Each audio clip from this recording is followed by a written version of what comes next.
Alhamdulillahilladzi ahallan nikah wa harrama sifah. Wassalatu wassalamu ala sayyidina Muhammadin nabiyir rahmah wa ala alihi wa sahbihi al-mubarak. Mungkin Bapak dan saudara-saudara kaget kenapa ada nikah saya. Di awalnya mukadimahnya Allah Subhanahu wa taala telah menghalalkan nikah dan mengharamkan zina. Mohon maaf,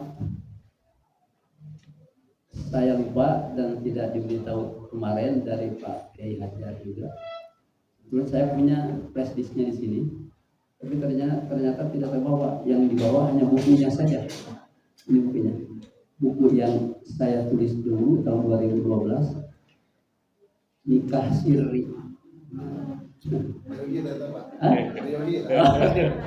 Nikah sirri, tapi di dalamnya hukum nikah, tolak dan rujuk. Kebetulan mohon ini secara untuk sekedar pembukaan saja. Dulu di tahun 99 sampai 2012 saya kebetulan pensiun dari Kementerian Agama Kota Bandung. 16 tahun saya di kantor Departemen Agama Kota Bandung. Dan 17 tahun kebetulan saya ditugaskan di kantor urusan agama kecamatan KUA. KUA itu kantor, jangan disalah artikan, ada yang menyebut kantor urusan AWW kan? Bisa jadi Pak, bisa jadi urusan artis. Pada waktu saya pensiun tahun 88. Kebetulan kepala kantor Departemen Agama Kota Bandungnya sahabat saya, almarhum Bapak Kiai Haji Diding. Pak Cece sudah pensiun sekarang katanya. Coba tulis buku tentang masalah nikah siri. Saya mencoba waktu itu karena kebetulan ada salah seorang menteri di zaman Presiden Pak Harto kalau tidak salah, ada yang pernah nikah siri katanya. Sampai tatkala punya anak, lalu anaknya diajukan ke Mahkamah Konstitusi MK. Waktu itu MK-nya Pak Profesor Dr. Mahfud MD. Dan kebetulan putusannya itu anak dari nikah siri itu diakui dan berhak mendapat waris. Saya kebetulan punya hasil putusan MK. Sehingga ada permintaan dari kepala kantor Depok Kota Bandung, sehingga saya nulis buku ini. Dan buku ini bukunya buku kecil ya, bukunya kecil, hanya berjumlah halamannya 115 halaman. Mohon maaf tadi juga saya sampaikan kalau ada yang ngasih tahu kemarin akan ditayangkan di sini, saya mungkin bawa flash disknya, tapi baru ada yang nanya flash disknya, mohon maaf tidak terbawa. Walaupun demikian, biar nanti secara pintar saya akan sampaikan sesuai dengan jadwal waktu yang diberikan kepada saya. Judulnya keren kemarin ya, tadi oleh Bapak disebutkan.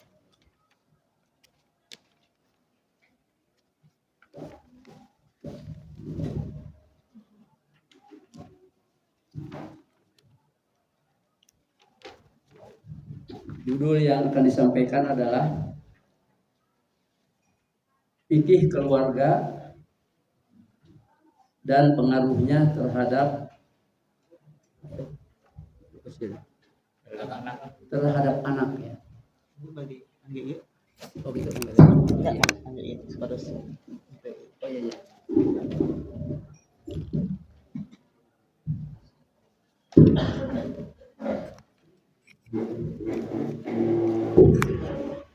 Kalau santri sudah pada kenal apa yang disebut fikih itu ya. Fikih itu dalam usul fikih mabadi awaliyah karangan Abdul Hakim Hamid. Itu ta'rifnya secara istilah al-ilmu bil ahkamis syar'iyyati allati tariquhal ijtihad. Itu fikih. Kalau dalam masalah akidah itu disebutnya tauhid. Kalau fikih itu adalah syariat lah. Jadi ada akidah yang disebut dengan akidah. Kalau dulu di waktu saya masih sekolah di Sanawiyah dan Aliyah, ada buku pelajaran wajib itu yang namanya buku akidah, syariah dan akhlak. Itulah mungkin mengambil daripada tatkala Rasulullah SAW diajarkan tentang Qawaiduddin oleh malaikat Jibril. Ditanya tentang mal Islam, mal iman dan lain sebagainya, dan ikhlas itu akhlak ya. Kalau yang disebut fikih adalah sesuatu ilmu al-ilmu bil ahkam syar'iyyati allati tariquhal ijtihad.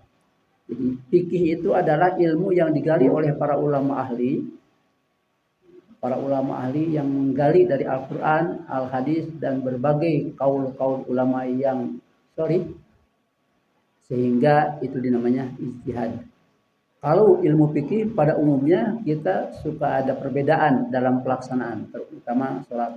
Ya. Contoh salah satu diantaranya, kalau yang biasa kunut tiap subuh itu suka biasa. Ada juga yang tidak ya. Ini semuanya benar dan tidak boleh dipertentangkan.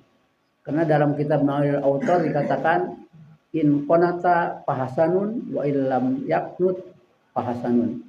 Bagi yang kunut baik dan bagi yang tidak kunut pun tidak baik. Jangan sekali-kali orang yang tidak kunut akan bid'ah, apalagi dolalah. Mohon maaf ya. Saya mendengar dalam pengajian dahulu Pak Kiai Ezen Mutakin pendiri Unisba, berkali-kali saya mendengar dan kebetulan beliau punya besan berdekatan dengan rumah saya dulu sekitar tahun 70-an, 56, 78. Beliau suka menyatakan tatkala beliau dulu waktu ke Mekah, entah tahun berapa, masih muda katanya, beliau masih usia 20-an tahun. Beliau ke Mekah dan di perjalanan itu dulu belum ada pesawat udara. Dulu ke Mekah itu pakai kapal laut yang masa perjalanannya dari Indonesia ke Jeddah itu sampai 1,5 bulan. Bayangkan, 45 hari dulu itu. Sekarang kan pesawat dari Jakarta sampai Jeddah itu 9,30 menit kan. Sama ke Madinah juga. Saya juga dulu tidak pernah mengalami ke haji sampai naik kapal laut. Karena waktu saya ke Mekah di awal tahun 95 terakhir 2010 itu pun karena diajak untuk membimbing para jamaah oleh satu KBIH. Alhamdulillah semuanya pakai pesawat. Di kapal laut yang disaksikan oleh Pak Kiai EZ Mutakin dulu, beliau cerita di sana itu ada Kiai NU Pak Ilham Khalid, Kiai Ilham Khalid. Ada juga Buya Hamka, ada juga yang lain dari NU, Muhammadiyah dan sebagainya. Kalau di pesawat itu tentu tidak bisa berjamaah secara normal kita. Tapi kalau di kapal laut kan bisa karena ada tempat mungkin untuk berjamaah. Pada waktu itu katanya dijadwal sholat itu, imam sholat dijadwal yang 5 kali sehari semalam itu dijadwal. Ada jadwal Kiai Ilham Khalid, Buya Hamka dan lain sebagainya. Satu saat Buya Hamka yang pertama mengimami sholat subuh katanya. Begitu Buya Hamka mengimami sholat subuh di rakaat kedua sebelum beliau setelah bangkit dari ruku, beliau membaca kunut. Baca kunut biasa seperti yang biasa orang membaca kunut. Setelah sholat, tiba-tiba para jamaah yang ada di kapal laut itu bertanya, Buya, saya mau bertanya katanya. Kenapa Buya kan itu seorang tokoh Muhammadiyah. Umumnya orang Muhammadiyah itu tidak kunut kalau subuh katanya. Beliau menjawab Buya Hamkanya. Di belakang saya ada kiai yang biasa kunut. Kiai Maulid dan yang lain. Udah. Di saat Kiai Idham Khalid juga mendapat jadwal imam subuh, beliau yang biasanya kunut juga tidak kunut. Ada juga jamaah yang bertanya, kenapa Buya? Kan biasanya Buya itu selalu kunut kalau subuh. Di belakang saya ada ulama yang tidak biasa kunut. Sama-sama. Makanya kata Pak Mutakin jangan dipertentangkan. Itu fikih namanya. Ya, itu fikih. Dan yang lain sebagainya. Saya kebetulan juga tahun 76 ada MTQ tingkat nasional di Palembang. Kebetulan satu hotel dengan Buya Hamka, masih muda waktu itu. Teman-teman cerita, Pak, Buya Hamka mau keluar untuk memberikan sambutan dalam acara pembukaan MTQ nasional. Begitu semua yang belum kenal mungkin keluar dari kamarnya masing-masing. Buya Hamka pagi-pagi keluar jam 8-9 untuk menuju aula pembukaan MTQ. Semua ingin tahu dan ingin bersalaman, berseret-seretan. Wah, jejak. Semua berebutan mau bersalaman dengan Buya Hamka. Termasuk saya juga alhamdulillah, walaupun kasihku kubatur gitu, tetap bisa bersalaman. Kita ingin menjadikan satu pertemuan seperti ini adalah bagi kita kan satu kebahagiaan. Bapak-bapak, ibu-ibu, bukan ibu-ibu, ada yang belum keluarga ya. Santri-santri wanita di sini juga yang ikut di sini, mungkin ada kebanggaan tatkala kita bersalaman dengan orang yang berilmu ya. Karena orang yang berilmu itu yarfa'illahu alladziina amanu minkum walladziina utul ilma darajatin. Kita khidmat, kita menghargai guru-guru kita, apalagi guru-guru di pesantren sudah biasa kita istilah cium tangan guru itu sudah biasa. Walaupun sekarang ada yang menganggap bahwa katanya nggak ada dari sananya, mungkin belum dibaca bukunya sebagian. Sebab cium tangan kepada kiai-kiai orang-orang yang dianggap berilmu itu silahkan buka di Nailul Autor. Para sahabat berburu untuk mencium tangan Rasulullah SAW tatkala bersalaman. Ini fikih namanya. Ya. Jadi kembali bahwa fikih itu al ilmu bil ahkami syar'iyyati allati tariqal ijtihad. Lalu keluarga. Jadi di sini fikih keluarga ya. Keluarga itu adalah sesuatu mereka yang sudah melaksanakan nikah. Baik sudah punya keturunan maupun belum.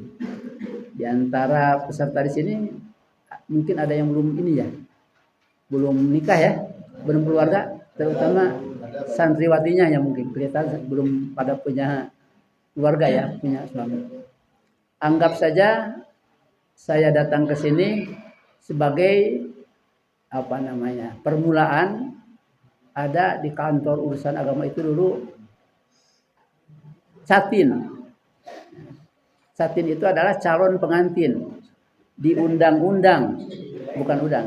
Di peraturan Menteri Agama, lupa nomornya saya, sejak dahulu bahwa setiap calon pengantin yang akan nikah itu diwajibkan untuk mengikuti penataran disebutnya ya. Penataran pranikah. Dan sampai sekarang masih berlakukan. Mohon maaf, saya 17 tahun di KUA, jadi sering berhadapan dengan calon-calon pengantin, baik laki-laki maupun perempuan. Ada yang mau juga ada yang tidak mau. Apalagi selain dengan penataran seperti itu harus ada surat kesehatan dari dokter, divaksin katanya. Dulu ada petugas KB di tingkat kecamatan. Kita bekerja sama, saya dari KUA, ada petugas KB dari kecamatan, penyuluh namanya, penyuluh KB, sekarang tidak ada. Dulu itu setiap ada kegiatan itu kita bergabung sama-sama. Sekarang tidak ada petugas KB di tingkat kecamatan. Tapi kantor keluarga berencananya di tingkat kota masih ada di Bandung ya. Dan mungkin di kabupaten dan kota yang lainnya. Biasanya calon-calon pengantin yang akan menikah, akan membentuk satu keluarga, terutama wanita itu harus dengan ada surat bukti bahwa dia sehat dari dinas kesehatan. Ada juga yang tidak mau Wallahu alam, saya tidak tahu apakah mereka mungkin ada masalah atau mungkin karena tidak sedikit orang yang kawin karena mungkin karena kecelakaan. Kecelakaan istilahnya ya. Jadi mungkin sudah 2 bulan atau 3 bulan baru dinikahkan. Itu banyak Pak, saya alami seperti itu. Gitu. Makanya kemarin juga ada tamu malam ke saya, ada tetangga yang mau nikahkan putranya, Pak katanya harus ada dari kesehatan, surat kesehatan dari puskesmas katanya. Memang betul ibu dari dulu. Saya katakan itu untuk menjaga kesehatan, sebab tanpa ada bukti dari dokter bahwa dia itu betul-betul gadis atau mungkin janda juga, tatkala di dalam rahimnya ada janin yang dikandung. Itu kan ada yang tidak membolehkan kan? Wanita yang sedang hamil dinikahkan. Ada juga yang membolehkan. Tapi yang membolehkan di buku ini ada, saya ada ini. Kecuali yang membolehkan itu setelah akad nikahnya selesai tidak tidur bersama-sama. Artinya terpisah sampai anak yang dikandung melahirkan. KUA punya kewajiban untuk menyampaikan itu. Urusan dia ikut dengan apa yang dinasihatkan atau tidak, masing-masing tanggung jawabnya. Salah satu contoh, wanita muslimah mau nikah dengan pemuda boer muslim. Ya. Nah, itu juga masalah. Kan? Di KUA itu menjadi permasalahan. Sehingga nanti efeknya akan kepada keluarga. Saya beberapa calon pengantin laki-laki, dia dari agama yang lain atau juga ada dari agama Islam, mereka pemuda muslim mau nikah, tapi nikahnya karena terpaksa karena sudah berisi calonnya itu yang punya kerjaan dia, daripada orang tuanya merasa malu pasti kan dinikahkan kan. Masa Pak nanti aja setelah lahir putranya, kan belum ada bapaknya mungkin yang resmi asli ya. Di kota-kota dan di kampung-kampung juga pada umumnya, makanya ada ulama yang membolehkan wanita yang sedang mengandung karena bukan dari pernikahan yang sah, boleh saja dinikahkan dengan catatan tadi, setelah nikah dia terpisah, jangan dulu menyatu di dunia sampai anak yang dikandung melahirkan. Itu fikih namanya ya. Banyak masalah-masalah yang lain. Saya di saat seperti sekarang ini, kita ini hidup di zaman akhir zaman ya. Akhir zaman kita hidup ini. Bahkan saya punya buku di sana. Ini ada kaitannya dengan kenapa sehingga pengaruh pernikahan itu bisa fatal terhadap kehidupan anak-anak dan cucu keturunannya. Mungkin saja karena dari awalnya bermasalah ya. Kita ini hidup di zaman akhir. Kalau dulu ada zaman nubuwah, zaman khilafah, lalu zaman muluk, sekarang zaman jababirah. Fase kelima nanti turunnya Imam Mahdi. Sekarang kacau Pak. Jangankan pernikahan antar manusia dengan manusia, Al-Quran menyatakan di surat Ar-Rum ayat 21 yang bunyi ayatnya, wa min ayatihi an khalaqalakum min anfusikum azwaja wa ja'ala bainakum mawaddatan wa rahmah inna fi dzalika laayatil liqaumin yatafakkarun. Wa min ayatihi an khalaqalakum min anfusikum. Silakan dibuka tafsirnya. Min anfusikum itu dari jenis masing-masing yang sama. Artinya Nabi Adam saja waktu diciptakan laki. Lalu Allah menciptakan dari salah satu tulang rusuknya Hawa dari jenis manusia. Bagaimana kalau ada orang yang nikah seseorang itu ke lain jenis, ke jin umpamanya, mohon maaf, walaupun jinnya jin Islam. Ada kan jin juga sama. Jin itu ada yang Islam, ada yang kafir, sama dengan manusia. Dulu mungkin bapak-bapak semua ini belum lahir ya. Sekitar tahun 65. Sekitar tahun 65 kebetulan bibi saya itu pelanggan majalah Mangle. Majalah Sunda ya, yang sekarang masih ada kantornya Jalan Kodaya 19.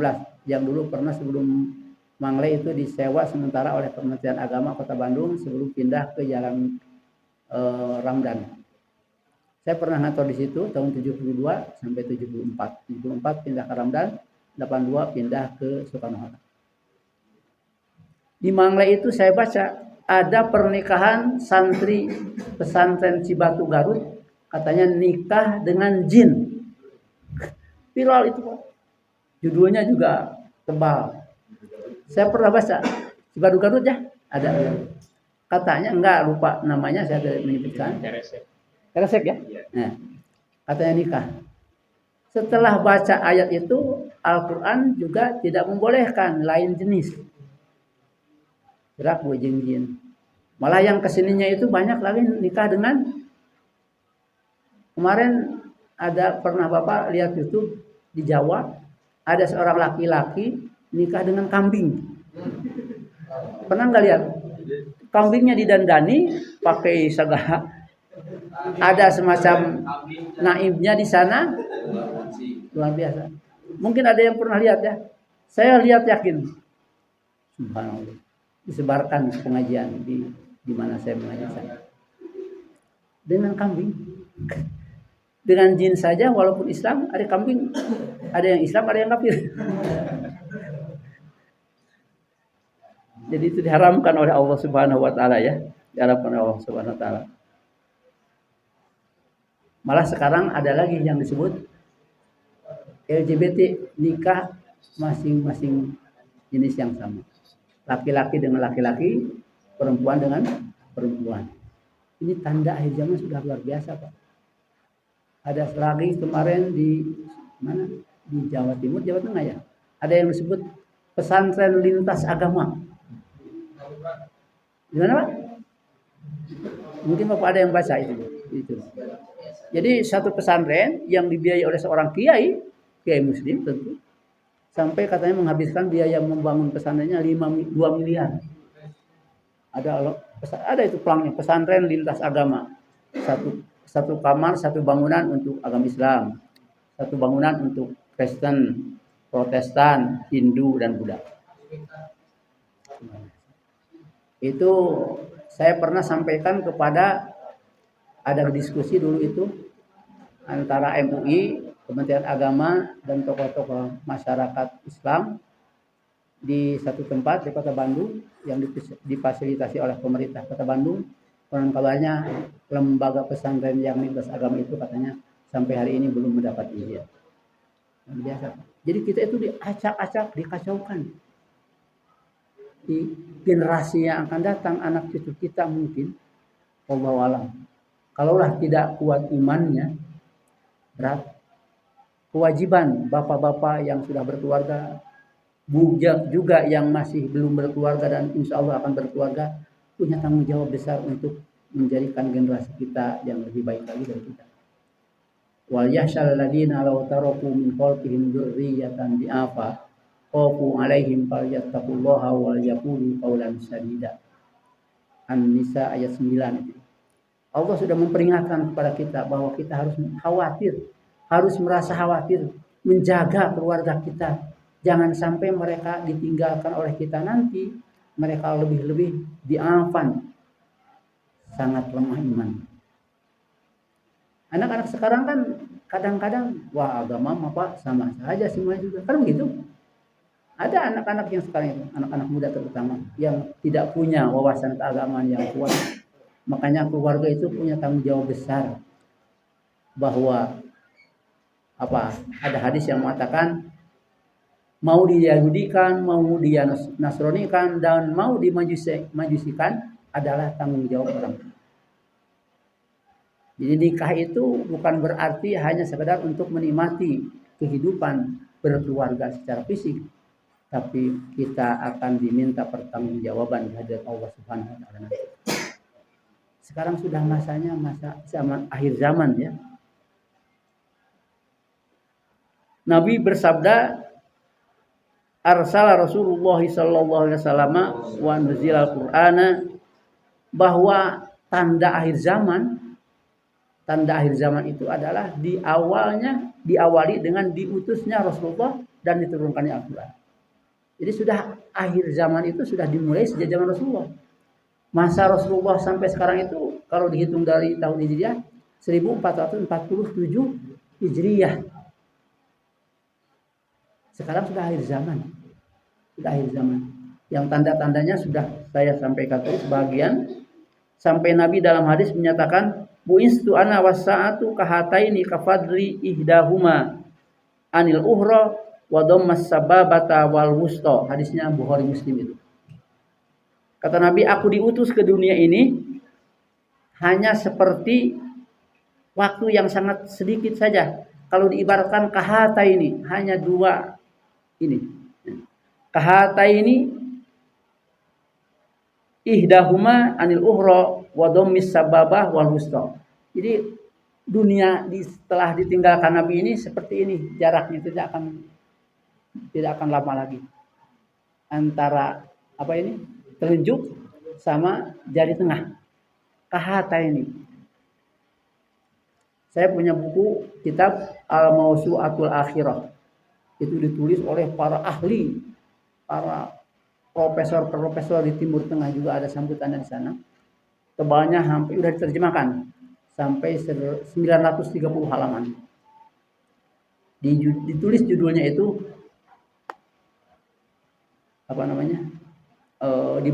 asli bukunya, kitabnya Al-Mawsu'atul Akhirah, diterjemahkan jadi ensiklopedi akhir zaman. Itu di buku itu dituliskan bahwa dua jari yang disampaikan oleh Nabi di hadapan para sahabat ini, bahwa dunia antara ini dengan ini cuma sebentar. MUI kemarin Pak, tanggal berapa itu? 10 kalau tidak salah. Seluruh pengurus MUI termasuk saya berkunjung ke pesantren yang di Cicahung ke atas itu, Cimenyan. Baitul Hidayah namanya. Baitul Hidayah. Dulu itu pesantren itu yang mempunyai dan mendirikan pesantren serta mewakafkan tanahnya 10,8 hektar adalah seorang mualaf. Dia seorang pejabat di Telkom, orang Magelang namanya. Orang Magelang. Suaminya asalnya Islam, tapi Islamnya Islam KTP, kata yang menceritakan di sana. Islamnya Islam KTP. Mungkin belum Islam yang kafah ya. Nikah dengan seorang wanita non-muslim, orang Katolik. Dia bekerja dari sana, hijrah ke Bandung. Akhirnya dia jadi salah seorang pejabat di Telkom. Kalau tidak salah satu direksi di PT Telkom. Dia punya jabatan terakhir sebelum dia wafat itu sekretaris Telkom. Kemarin diceritakan di sana, panjang dia ceritakannya. Nah, kebetulan saya tahun 2000 ke haji. Mohon maaf, saya dari 95 sampai 2010 berturut-turut diikut sertakan, diminta oleh PT Telkom. Dulu Telkom, sampai sekarang masih punya, ada KBIH-nya. Dulu KBIH-nya adalah namanya Al-Muhlisun. Setelah kesini diganti jadi Yahdi sekarang, Yayasan Haji dan Umroh Telkom. Kebetulan di tahun 2000 saya ke haji, ada satu rombongan itu 45 orang kan. Ada pimpinan rombongannya, saya pembimbing ibadahnya, PIH disebutnya. Yang dibimbing oleh saya ada yang namanya Nurul Hidayati. Nah, masih usia 30 tahun waktu itu dia ke haji. Dan kebetulan Nurul Hidayati itu adalah dibawa oleh seorang pejabat Telkom yang tadi masuk di Telkom, yang tadinya Kristen, Katolik, dia dibawa. Kebetulan semua pembantunya ada 3 kalau tidak salah, Muslim dari sana. Muslimah ada yang Muslim. Satu kesempatan Allah menakdirkan, qadarullah, anak pejabat Telkom yang ketiga itu wafat. Namanya Rio. Pejabat Telkom namanya Pak Margono, istrinya Ibu Agnes. Itu viral di sekitar beberapa tahun yang lalu itu. Karena kebetulan saya setiap ke haji itu membawa jamaah orang Telkom, walaupun ada sebagian yang di luar Telkom, tapi bergabung dengan jamaah Telkom. Cerita kepada saya, dia salah satu staf atau anak buah punya jabatan di bawah direksinya yang bernama Sutomo. Tanya kepada saya, Pak Sutomo, jadi di rombongan saya di ketua regunya, Pak, orang ini katanya yang namanya Nurul Hidayati, dia katanya adalah di kamekahkeun lah, diongkosi ke hajinya oleh Pak Margono, padahal dia seorang luar muslim, asalnya muslim, belum taat, lalu masuk dengan istrinya karena nikah, dia masuk ke Katolik, bahkan dia sempat jadi ketua pemuda Katolik se-Jawa Barat. Tatkala anaknya yang ketiga sakit di rumah sakit, rumahnya dulu di bawah batu, sampai hari ini alamat dan lain sebagainya itu ada di buku saya, di buku kenangan data-data haji tahun 2000. Pak Margono punya pembantu rumah tangga yang ngurus anaknya yang sakit itu, namanya Nurul Hidayat. Begitu setelah meninggal anaknya, hanya waktu kemarin juga diceritakan, begitu Pak Margono melayat ke rumah sakit Boromius, anaknya cerita ke bapaknya, Papa, Rio mau pulang hari ini menjelang maghrib. Bapak, Rio mau pulang hari ini. Sampai 3 kali ngomong. Kata bapaknya, iya nanti. Mudah-mudahan cepat sehat. Nanti kalau sehat kita pulang.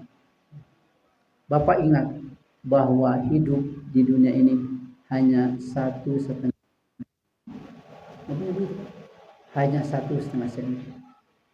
Qadarullah setelah kumandang adzan maghrib dikumandangkan di masjid terdekat, Rio itu meninggal dunia di pangkuan air. Sampai dia mungkin kaget dan lain sebagainya. Akhirnya dibawa pulang ke rumahnya. Si anaknya pernah cerita kepada bapaknya, Bapak, nanti kita bisa bersama-sama di rumah di surga. Setelah menyebutkan bahwa hidup di dunia hanya 1,5 senti. Akhirnya Allah memberikan petunjuk mungkin kepada dia. Bahkan singkatnya dia masuk Islam. Bahkan istrinya juga masuk Islam. Yang meresmikan dan menyaksikan keislamannya, menuntun keislamannya adalah guru kita Pak Profesor Dr. Kiai Haji Miftah. Saya sempat bertanya kepada beliau setelah ada pesantren itu. Saya dapat cerita juga dari orang-orang Telkom bahwa ada pesantren yang dibuatkan oleh mualaf. Malah tadinya katanya pesantrennya mau dinamai pesantren Al-Mu'allaf katanya. Tapi akhirnya tidak jadi Baitul Hidayah. Karena anaknya itu meninggal dunia dan dibawa ke rumahnya, sampai ada ustadz yang mau menyolati anak itu. Kata Pak Margono bapaknya, Pak, ustadz, anak saya kan Kristen katanya. Kenapa bawa menyolati? Enggak, saya mau menyolati aja. Disolati oleh dia Pak.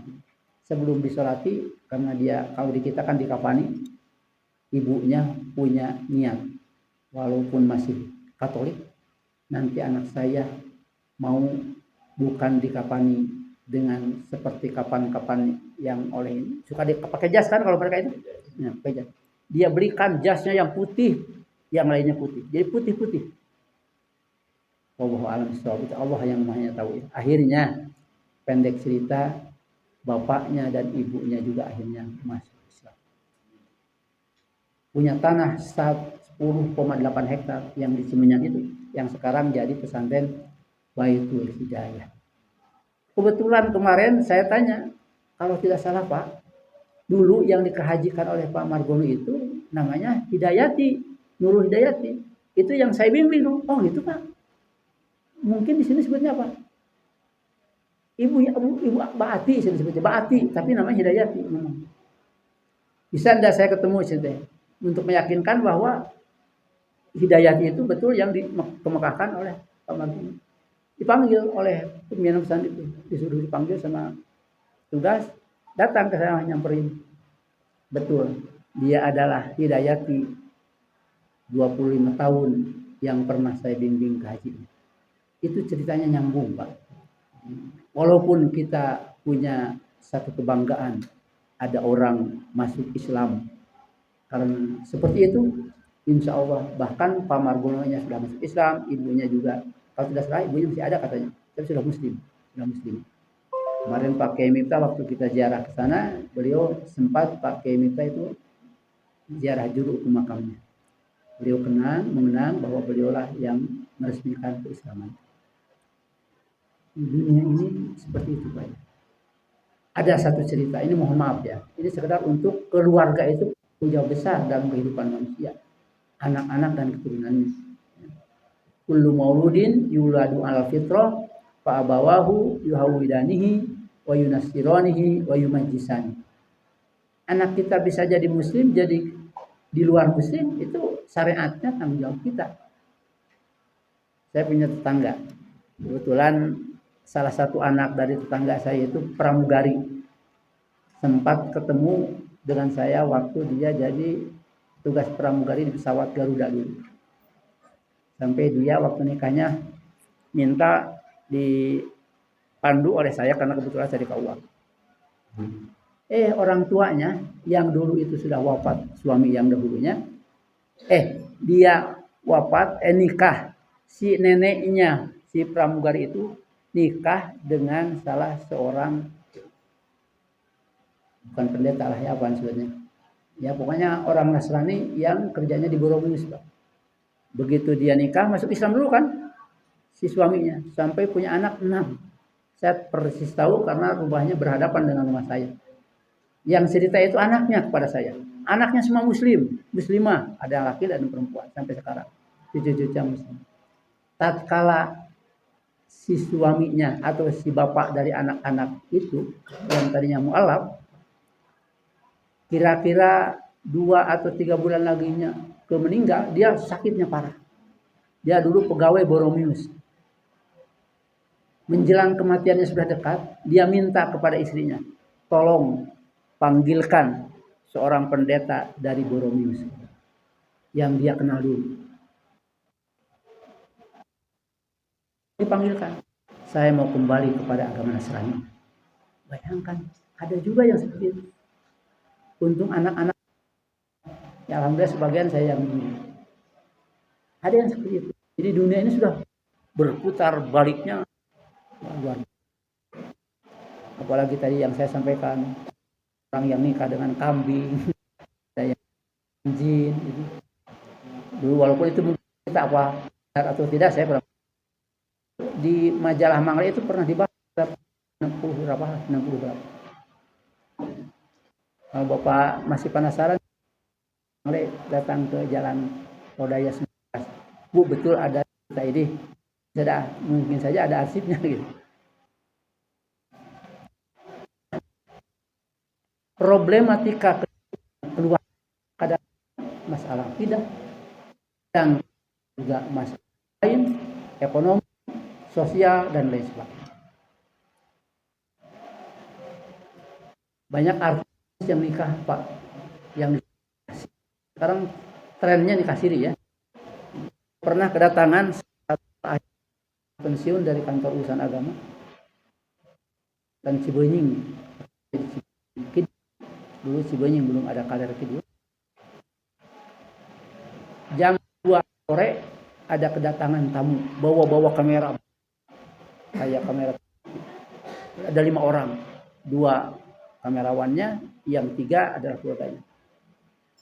Assalamualaikum, waalaikumsalam. Tanya kepada saya, Pak Kawa, mohon maaf, apa betul ada seseorang pengacara, saya tidak akan sebutkan namanya, pasti tahu, dari Jakarta, katanya nikah lagi di Bandung katanya. Apa di sini nikahnya? Nanti Bu duduk dulu, saya cari nanti di buku pendaftaran dan lain sebagainya. Ternyata dicari tidak ada, nggak ada Bu. Di mana aja nikahnya? Kurang tahu saya. Bandung itu luas Pak, Bu. Ada Kabupaten Bandung, ada Kota Bandung, saya tidak tahu. Katanya anak saya di Pangnyanunggeun lah sebahasa namanya. Jadi dia ibu daripada istrinya Lalu mantunya yang laki-laki itu nikah lagi katanya di Bandung. Sebab kelihatannya dia itu hampir marah-marah gitu. Padahal marahnya bukan KUA, kepada dia yang nikah lagi. Mungkin KUA ikut meresmikan mungkin di sana. Kata saya, ibu jangan stres, malah ibu harus gembira. Kalau anak ibu dipangnikahkeun deui berarti minantu ibu teh kasep gitu. Jadi berarti batur loba nu barogoheun. Dikitu kan teh kalaka camerut teh dengan jawab. Jadi udah ke KUA, amak-amakan di kantor KUA apa? Disangkanya KUA yang ikut meresmikan pernikahan. Jadi problematika kehidupan itu diawali juga dari masalah agama, masalah pendidikan kepada anak-anak dan keluarga. Makanya Nabi pantas menyatakan muru auladakum bis sholati wahum sabun. Muru auladakum bis sholati wahum abna'u sab'in. Wa farriquhum bainal madoji. Kata Nabi, didik anak-anak kamu untuk bisa sholat sampai dengan dari mulai usia 7 tahun itu harus dididik sholat.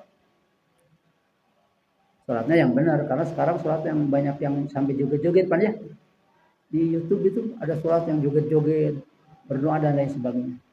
Malah ada tarawih, kalau konon kabarnya beberapa bulan puasa yang lalu itu katanya 23 rakaat tarawihnya cuma 7 menit dilaksanakannya. Itu kan semacam pelecehan itu ya, semacam pelecehan. Secepat apapun mengimami sholat tarawih, mohon maaf, ada 7 menit itu asa tidak mungkin kan? Kampung saya masih 23 tarawihnya. Itu lebih dari setengah jam gitu. Lebih dari setengah jam.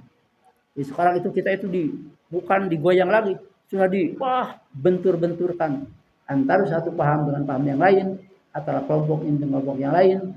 Inilah tanda-tanda akhir zaman. Pantas Nabi pernah bersabda, di satu saat Nabi pernah nginap di rumah istrinya Zainab binti Jahsyin. Begitu bangun Nabi pagi hari, subuh mungkin bangun, setelah subuh Nabi muhmaron wajhuhu, merah mukanya, kayak seperti yang akan marah. Sampai Nabi mengatakan, wailun lil arabi qad karoba, celaka umatku, wahai orang-orang Arab. Bukan hanya orang Arab saja, celaka umatku. Itu ada di hadis Bukhari itu, di Babul Fitan. Nomor hadisnya berapa tadi ya? Sempat saya tulis, tapi nomor 8.000 lebih itu hadisnya. Nomor 8.000 lebih kalau tidak salah hadisnya. Wailun lil arabi qad iqtaraba. Kata Nabi, celaka umatku ini. Lalu Zainab binti Jahsyin bertanya, "Aina sholihun ya Rasulullah?" Bagaimana mungkin celaka ya Rasulullah? Kita ini masih taat beribadah. Bagaimana nanti di saat-saat kita sudah usianya lebih panjang lagi? Kata Nabi, "Aina sholihun?" Masih banyak juga orang-orang sholih. Kita kan masjid semakin banyak kan? Waktu mohon maaf putranya Pak Gubernur dulu, Pak RK kan bikin masjid di situ ya. Nah, kampung apa itu namanya? Babakan Pendang ya. Tadi saya lewat kelihatan masjid. Bikin masjid di mana-mana banyak bikin masjid. Kata Zainab binti Jahsyin, "Wa aina sholihun?" Kenapa? Di saat nanti juga masih banyak orang-orang yang sholih ya Rasulullah. Kata Nabi, "Na'am. Idza kasuratil khabatu." Kejahatan-kejahatan dan permainan-permainan untuk mengadu domba antar umat beragama dengan agama-agama yang lain itu akan terjadi kata Nabi. Idza kasuratil khabas. Tatkala di akhir zaman itu sudah marak kejahatan-kejahatan, perbuatan-perbuatan yang khabas, kotor, dan perbuatan-perbuatan yang melanggar dari agama. Sekarang sudah terasa kan? Pantas ada yang memperhitungkan katanya usia dunia ini tidak akan sampai lewat dari 1500 tahun ya. Pernah kan? Kalau dihubungkan dengan hadis itu ada kemungkinan seperti itu. Ada kemungkinan seperti itu. Karena dunia ini di akhir zaman kita ini, sejak zaman Nabi diutus menjadi Rasul dan Nabi diberikan Al-Quran. Sudah 1447 tahun. Kalau sampai 1500 tahun berarti tinggal berapa tahun lagi?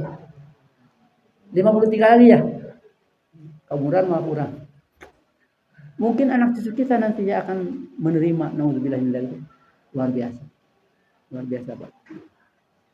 Oleh karena itulah, mohon maaf ya. Jadi hal-hal yang seperti ini juga akan mempengaruhi kepada keluarga. Fikih keluarga sehingga akan memberi pengaruh terhadap kehidupan keluarga. Kita berat, Pak, Ibu. Berat sekarang mendidik anak itu. Anak itu lebih banyak menonton di YouTube. Anak SD saja sekarang sudah punya HP kan? Punya. Bahkan saya juga kadang-kadang cucu, kalau ada HP saya itu error, ini gimana? Dia yang bisa. Abdi mesti bisa ada sekolah yang ketinggalan zaman saya pakai mitah. Saya urang manggeus tong loba nyo HP saya saya ketinggalan zaman. Jadi kalau saya di kantor itu ada pakai mitah. Saya entong nyo HP sana. Urang manggeus ketinggalan zaman. Luar biasa seperti itu ya. Jadi kembali kepada materi ini bahwa Bapak punya tanggung jawab untuk keluarga itu bukan hanya untuk di dunia saja, tapi sampai di akhirat kita akan dimintakan pertanggungjawaban oleh keluarga kita semua.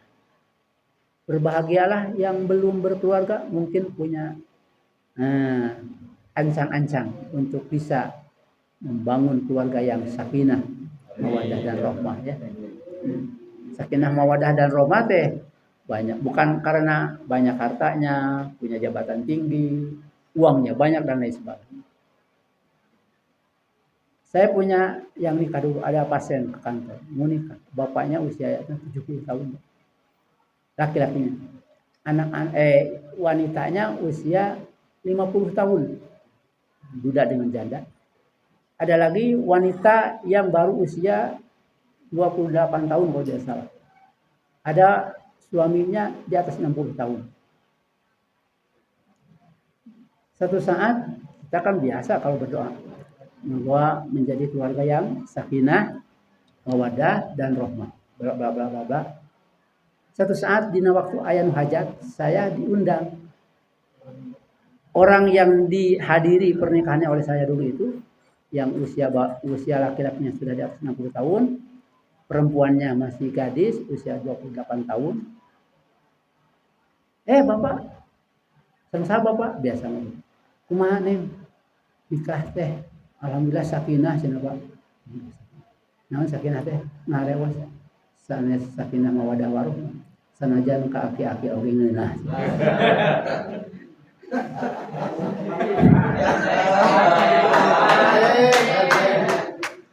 Punten esas dongeng ieu. Abdi 17 tahun di KUA apa ieu. Macam-macam. Jangan hanya itu yang saya alami. Di KUA itu Pak rawan juga. Dulu orang pada mau jadi kepala KUA. Karena mungkin tatkala ada yang nikah banyak yang ngasih transport dan lain sebagainya. Hari KUA can datang masanajan panganten geus dirias, tetep can bisa diakad, can bisa dilaksanakan akad. Setiap saya menghadiri akad nikah. Karena telat 10 menit, karena mungkin nikahkan dan udah yang lain, sampai ke rumahnya yang mau ya keadaan itu. Si walinya, si bapak yang akan menikahkan anaknya, marah besar kepada penghulu wakil saya. Sampai nangis, datang ke kantor nangis. Kenapa? Saya dimarahi Pak, tadi oleh si bapak itu, walinya. Mantewe nampiling cina kabu. Kenapa cina kabu macam-macam. Kena isukan ke bapak dipanggil. Panggil saya besok lewat lebih ini ada surat. Besok kenapa dia? Bapaknya datang. Bapak, hari bapak kamari kumaha? Karena ini anu hadiran pernikahan. Punten-puntenan Pak, punten cina Pak. Abi teh emosi cina kami. Mari kita 10 menit can datang wae. Sok sieun atuh sumping. Sampai gitu kan? Luar biasa. Hal-hal yang seperti ini juga akan berpengaruh juga kepada oleh karena itulah bahwa fikih keluarga adalah satu ilmu untuk menjadikan keluarga kita itu adalah tafaqquh fiddin. Tafaqquh fiddin itu artinya harus mampu menguasai bidang agama. Di zaman Rasul para sahabat semuanya ingin berperang ke medan laga. Sampai semuanya pergi, turun ayat. Apa ayatnya? Ayat At-Taubah 122 itu kalau tidak salah ya. Falaula nafaru min kulli firqatin minhum yatafaqahu fid din wal yundiru qaumahum idza raja'u ilaihim la'allahum yahtadun. Jadi kita itu punya keluarga itu yang satu mungkin bisa ke SMP, SMA dan seterusnya perguruan tinggi umum. Sebagiannya kita salurkan ke pesantren. Walaupun sekarang pesantren itu mungkin dibanding dengan waktu saya semakin banyak sekarang pesantren, Pak. Semakin banyak.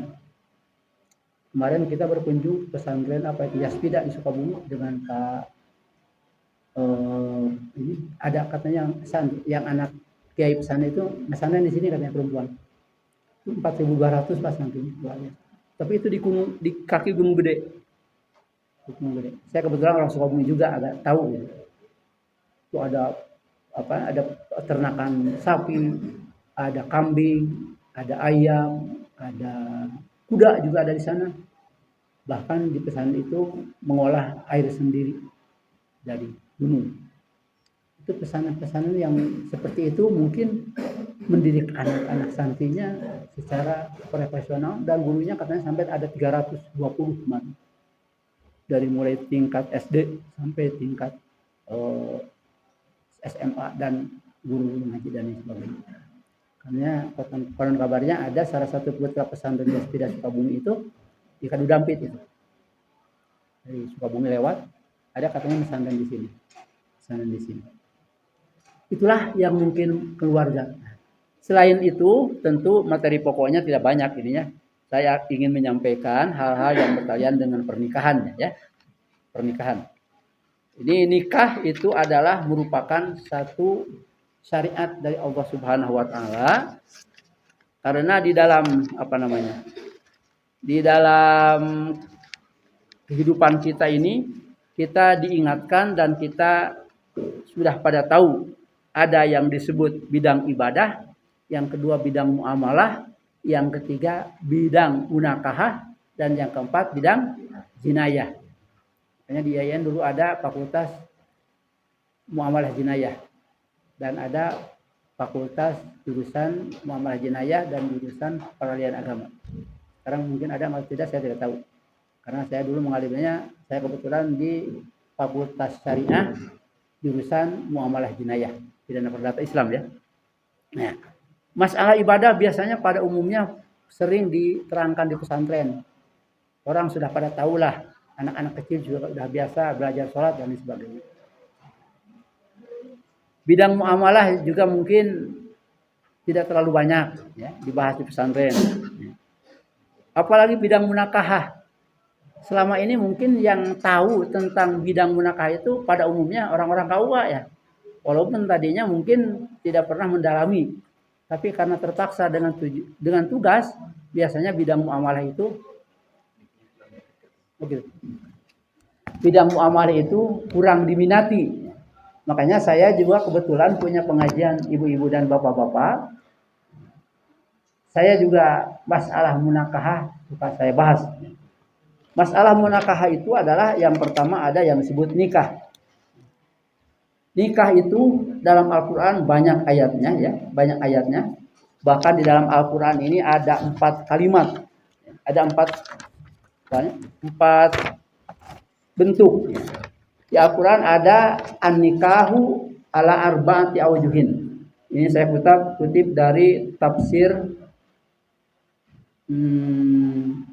Kamus Al-Quran. Kamus Al-Quran ada. Yang pertama nikah itu juga disebut tazwij. Tazwij. Taz dengan zai, wij dengan jim ya. Di Al-Quran ada di surat apa ini? Surat Al-Baqarah 22. Wala tankuhul musyrikati hatta yu'minna ay wala tatazawwajuhunna. Tidak boleh orang-orang musyrikah kawin dengan orang-orang mukmin. Musikah itu perempuan musikah ya, atau juga sebaliknya. Nikah juga ada disebut al-jima, dalam kamus Al-Quran itu dikatakan hatta tankiha zaujan wairo, yakni yujamiuha zaujun wairahu wa yujamiu zaujan wairahu. Laki-lakinya mungkin bukan muslim, wanitanya muslim, atau sebaliknya itu tidak boleh ya. Lalu al-hibah, al-hibah juga ditafsirkan atau ada kalimat hibah ini dengan nikah, karena ada Al-Quran yang menyatakan di surat Al-Ahzab ayat 50, wa imra'atun mu'minatun iwahabat nafsuha lin nabiyyi in aradan nabiyyu ayyastankiha qalisatan laka min dunil mu'minin ya. Jadi ada dulu itu di zaman Nabi ada seorang wanita, ya Rasulullah, mohon saya dinikahi oleh baginda. Ada seperti itu kan? Lalu juga kata nikah juga al-hulumu. Al-hulumu itu adalah ada ayat Al-Qur'annya wabtalul yatama hatta idza balagun nikah. Kalau ada orang yang yatim, wabtalul yatama, orang-orang yang yatim kalau mau nikah itu diuji dulu atau diperiksa dulu. Apakah dia sudah sanggup untuk membiayai, dia sudah cukup umurnya dan lain sebagainya. Nah, itu nikah. Ya. Lalu wali nikah itu harus tahu juga, karena tatkala orang mau nikah karena mungkin orang tuanya tidak mau menikahkan karena tidak setuju, dia suka cari lebih banyak. Itu saya juga dulu punya lebih ya di kelurahan itu, sampai saya marahi itu lebih. Ada seseorang yang dinikahkan oleh lebihnya, padahal walinya ada. La nikaha illa biwaliyin wa syahidai adlin. Tidak sah nikah kalau tidak ada dua saksi. Di zaman Umar bin Khattab ada seorang laki-laki pemuda dan seorang perempuan gadis datang kepada Umar bin Khattab. Katanya, wahai baginda khalifah, mohon saya tolong untuk dikawinkan kepada istri ini. Marah Khalifah Umar. Marah Khalifah Umar. Kata Khalifah Umar, kalau Anda memaksa saya ingin dinikahkan, akan saya rajam. Tidak dinikahkan. Karena tidak boleh. La nikaha illa waliyin wa syahidai. Tidak sah nikah, tidak wali dan tidak ada dua saksi. Makanya rukun nikah itu menurut para ulama, ini fikih ya. Menurut para ulama rukun nikah itu pertama bapaknya, bapak kandung. Bapak angkat tidak berhak menjadi wali. Apalagi bapak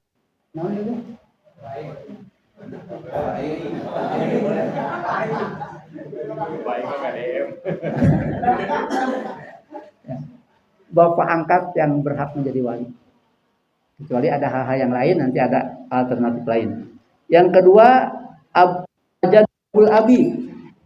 Bila bapaknya tidak ada, kakek dari bapaknya. Jadi si bapaknya sudah meninggal, tapi kakek dari bapaknya masih ada. Kakek dari bapak ya, bisa menjadi wali. Yang ketiga, ahul abi wal saudara laki-laki yang seibu sebapak. Yang keempat, ibnul ahili lil ab, anak laki-laki dari saudara laki-laki yang sebapak dan seibu, lil abi wal ummi. Yang kelima, ibnu ahi, anak laki-laki dari saudara laki-laki, berhak jadi wali. Lalu al-amu, paman tentu paman dari bapak ya. Kalau paman dari ibu sebenarnya ammatun. Kalau amun itu paman dari bapak. Summa ibnahu, tidak ada pamannya, ada anaknya yang laki-laki, bisa. Setelah itu tidak ada lagi wali kecuali kepada hakim. As-sultanu waliyun man la waliyalaha. Sultan, pemimpin, adalah wali bagi yang tidak punya wali. Di kita di Indonesia berdasarkan Undang-Undang 174 bahwa yang berhak menjadi wali nikah bagi yang mereka tidak punya wali, sudah habis walinya adalah kepala kantor urusan agama kecamatan di seluruh Indonesia. Tidak ada kepala kantor urusan Kristen, tidak ada kantor urusan agama di luar Islam. KUA itu kantor urusan agama. Kalau orang-orang Kristen mau juga ingin jadi punya kantor urusan agama Katolik, Hindu dan lain sebagainya, itu sampai hari ini belum diizinkan dan mudah-mudahan tidak ya. Kita tidak mengharap sebab kalau itu bisa kacau nanti. Bisa kacau. Hakim, as-sultanu waliyun man la waliyalah. Ada rukun pernikahan, ada juga rukun. Rukun pernikahan juga ada 5. 1, calon pengantin laki-laki yang sudah memenuhi syarat balik dan lain sebagainya. Islam balik dan berakal. Islam tapi belum balik. Ada di undang-undang kan itu minimal usia 18 tahun. Itu pun harus ada izin dari camat setempat. Idealnya 21 tahun ke atas. Yang kedua, perempuan juga sama, sudah balik dan berakal. Calon pengantin itu laki-laki dan perempuan. Yang ketiga ada wali. Itu tadi bapaknya yang asli yang ada, bapak kandungnya. Bukan bapak yang mengandungnya, yang mengandungnya ibu ya. Tapi istilah di kita bapak kandung sebutnya ya. Bapak yang bertanggung jawab bahwa itu adalah anaknya. Yang keempat adalah wali itu syahidain, ada 2 saksi. Tidak boleh nikah tanpa ada 2 saksi. Saya mungkin berapa ratus kali menghadiri pernikahan. Di Kiara Condong dulu ada yang mau nikah. Kata saya, siapa saksinya dari pihak laki-laki? Saksi dari perempuan satu-satu. Yang dari perempuan, yang pihak laki-laki perempuan ada A dan B. Periksa KTP-nya Islam dua-duanya. Pas waktu yang kedua dari pihak laki-laki, dari perempuan, dia ngasihkan KTP. KTP-nya adalah non-muslim. Sudah di acara, Pak. Mohon maaf, karena Bapak bukan beragama Islam, jadi berdasarkan hukum Islam, Bapak tidak berhak untuk menjadi saksi pernikahan. Kalau kita tidak hafal, mungkin ada saksi. Tidak bisa. Jadi 2 saksi. Dan bahkan di dalam kitab fikih yang itu adil saksinya. Lain tukang bohong, lain tukang nipu, lain tukang main, lain tukang judi dan sebagainya. Lalu ada ijab dan qabul yang kelima. Ijab ucapan wali terhadap anaknya yang dinikahkan, qabul ucapan penerimaan dari calon pengantin laki-laki kepada walinya yang menikahkan putri. Sehingga tatkala ijab qabul itu harus ada 2 saksi juga. 2 saksi itu berperan kuat dalam pernikahan. Makanya kalau Bapak kalau nyaksian yang nikah, Bapak dengarkan baik-baik ucapan ijab qabul. Sebab kalau tidak baik, salah, pokoknya terlambat mengucapkannya tidak sah pernikahannya. Kata bapaknya, saya nikahkan Fatimah putri saya kepada Anda dengan mas kawin 1.000 rupiah dibayar tunai. Terima dan seterusnya. Terima saya menikah harus langsung nyambung.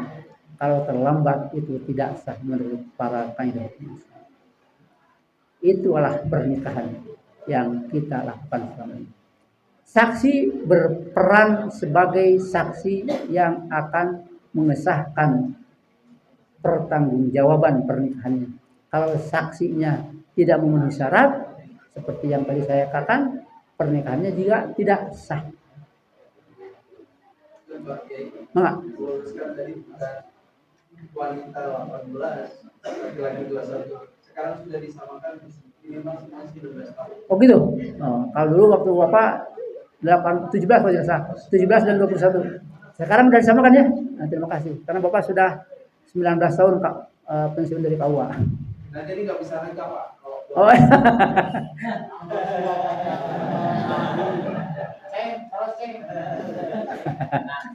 Oh betul. Terima kasih. Ada info baru ya. Sudah tidak berhubungan dengan KUA. Gitu.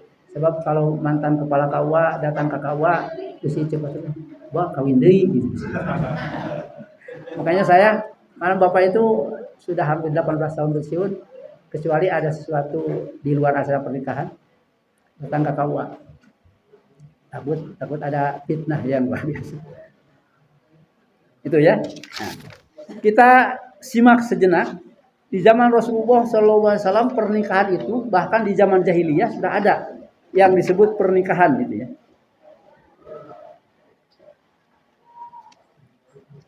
Ini di bukunya ada. Jadi mohon ya. Macam-macam pernikahan yang dibatalkan oleh Islam. Jadi di zaman dulu juga sebelum Nabi diutus sudah ada pernikahan itu. Sudah ada pernikahan itu.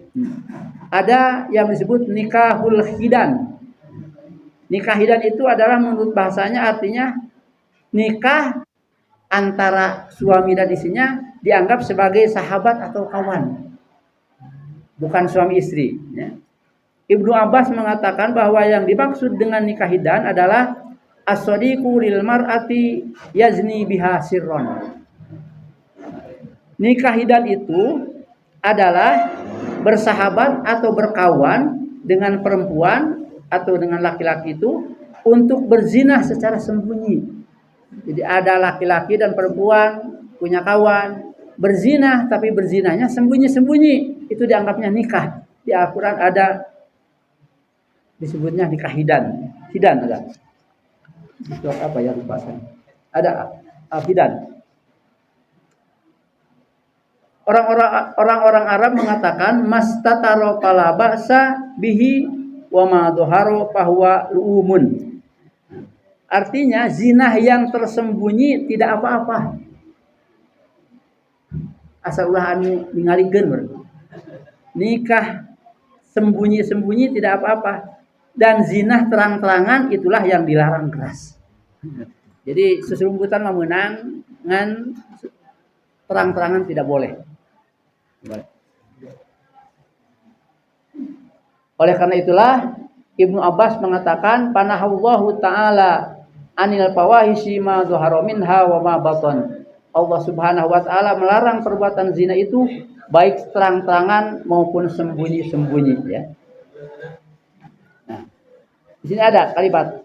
Di dalam Al-Qur'an surat An-Nisa ayat 25 Allah juga berfirman muttakhidati akhdanin ghairu musafihina. Artinya bukan pezina dan bukan pula wanita yang mengambil laki-laki lain sebagai piaraannya. Yang tadi yang disebut nikah hidan itu adalah wanita atau laki-laki memelihara seseorang dari pihak masing-masing. Laki-laki memelihara wanita, perempuan atau memelihara laki-laki. Oh iya. Ya, silakan. Katanya mau diskusi, bolehlah. Jadi pernikahan ini nanti kalau mungkin saya kebetulan tidak cetak lagi buku ininya karena percetakannya sudah bubar. Itu percetakan yang di jalan itu. Jalan Panghulu Hasan Mustafa. Nah, iya betul.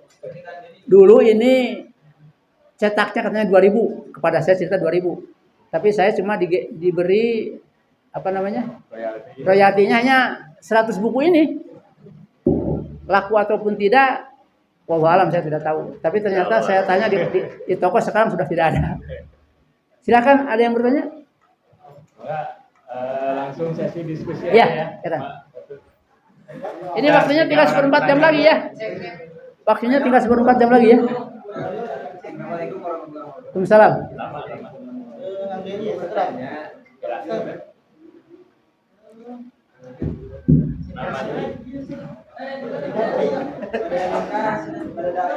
Assalamualaikum warahmatullahi wabarakatuh. Prof, saya mau bertanya masalah tadi. Perkenalkan, nama saya Ruli Yusuf, perwakilan dari MUI Kecamatan Cibadak. Tadi mengenai robotika sudah disebutkan oleh Pak Profesor. Di antaranya tadi saya mau mempertegas lagi atau menanyakan lagi mengenai wali. Saya masih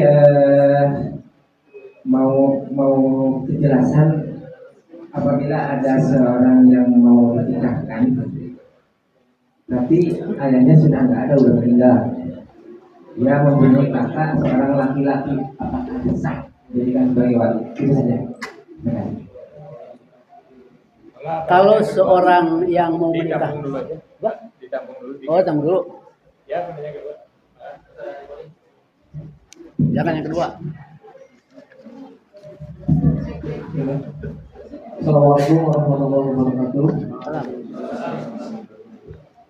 Terima kasih Pak Kiai atas kesempatannya. Perkenalkan saya Muhammad Irfan Fauzi, Ya. perwakilan MUI Kecamatan Irfan. Muhammad Irfan Fauzi, MUI Kecamatan Tanjukan. Ya. Dua pertanyaan ya Pak. Yang pertama tentang saksi. Kan saksi itu yang menetapkan oh ini sah, ini tidak. Iya. Terus kan yang ya dari penetapan itu kan pengumuman pertama berarti dari saksi juga kan. Iya. Nah, pertanyaan saya adalah setelah sah itu apakah ada lagi tanggung jawab saksi atau tidak ya? Kalau saya di kemudian hari mungkin keberjalanan rumah tangganya bagaimana itu apakah ada gitu tanggung jawab atau fungsi saksi setelah pernikahan itu berjalan? Itu yang pertama. Ya. Kemudian yang kedua tentang pernikahan, tentang apalagi ini ada kaitannya pengaruh terhadap anak ya. Ya. Ini satu masalah yang sangat struktural di umat Islam hari ini menurut saya Pak. Di satu sisi banyak media yang menggoreng isu perceraian. Dan saya nggak tahu mungkin nanti bisa dicek. Terus tahu saya katanya Ridwan Kamil itu sudah digugat ya. Sudah digugat oleh Ibu Atalia katanya. Jadi generasi muda ditakut-takuti untuk menikah dan sebagainya.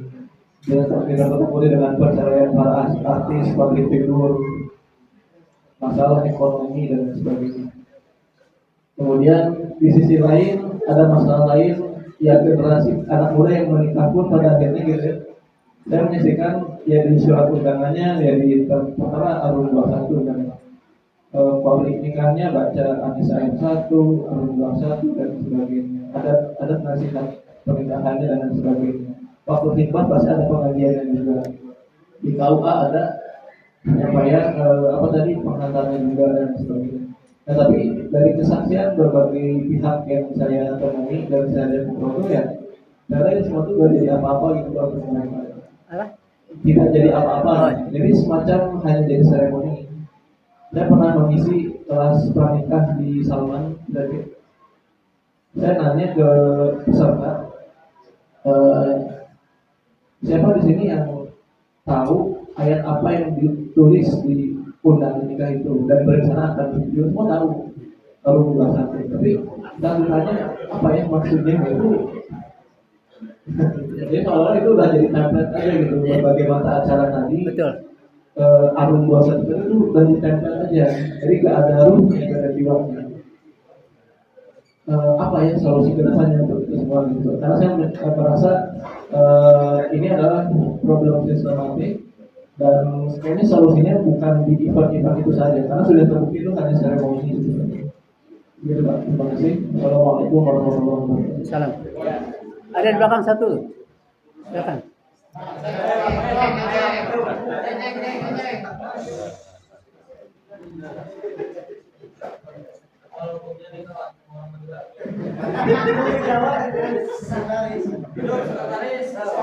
Bismillah, terima kasih atas ilmunya. Di sini saya Mehmet dari MUI Cibiru. Ada beberapa hal yang perlu dipertegas dan saya minta klarifikasi. Sebenarnya dalam Undang-Undang Perkawinan tahun 79 itu jelas tentang larangan beda agama. Dan situ pun juga telah ditetapkan oleh putusan Mahkamah Konstitusi tentang larangan beda agama.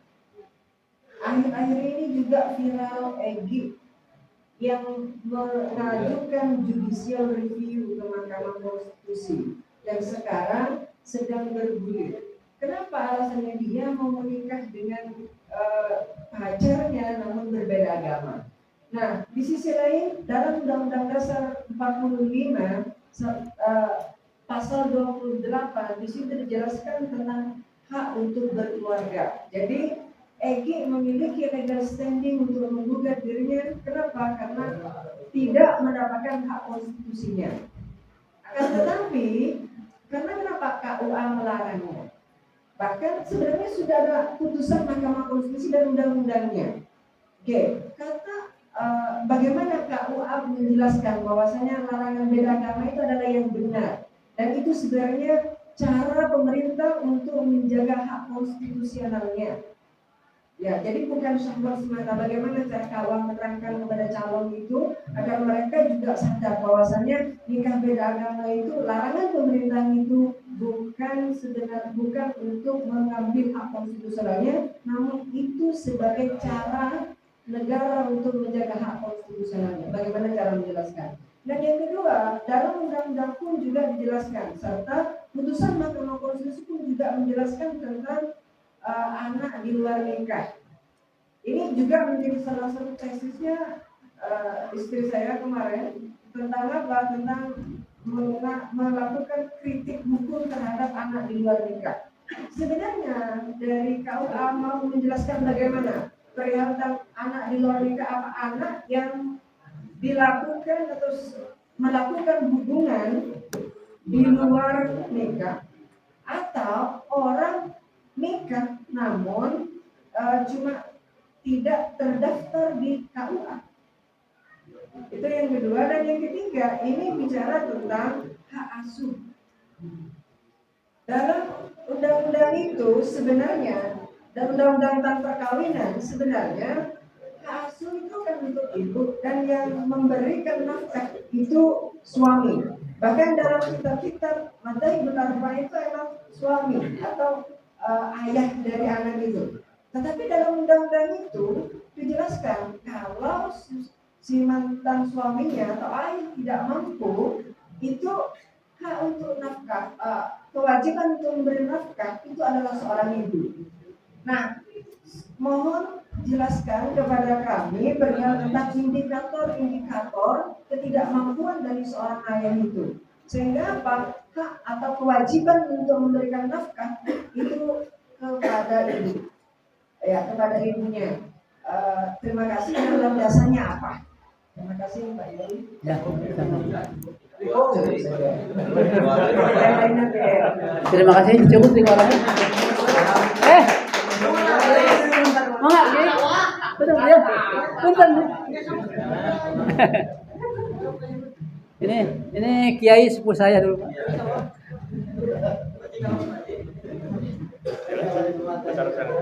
Ya. Ya, Yang pertama, oh ya, saya persilakan kepada Pak Cecil untuk menjawab 3 pertanyaan dulu. Yang pertama dari Kang Uli, kemudian Kang Irfan, dan Kang Mehmet dari Indonesia. Terima kasih. Mohon maaf. Mudah-mudahan saya bisa menjelaskan sesuai dengan kemampuan ya. Kalaupun masih penasaran, nanti banyak ya yang lain ya.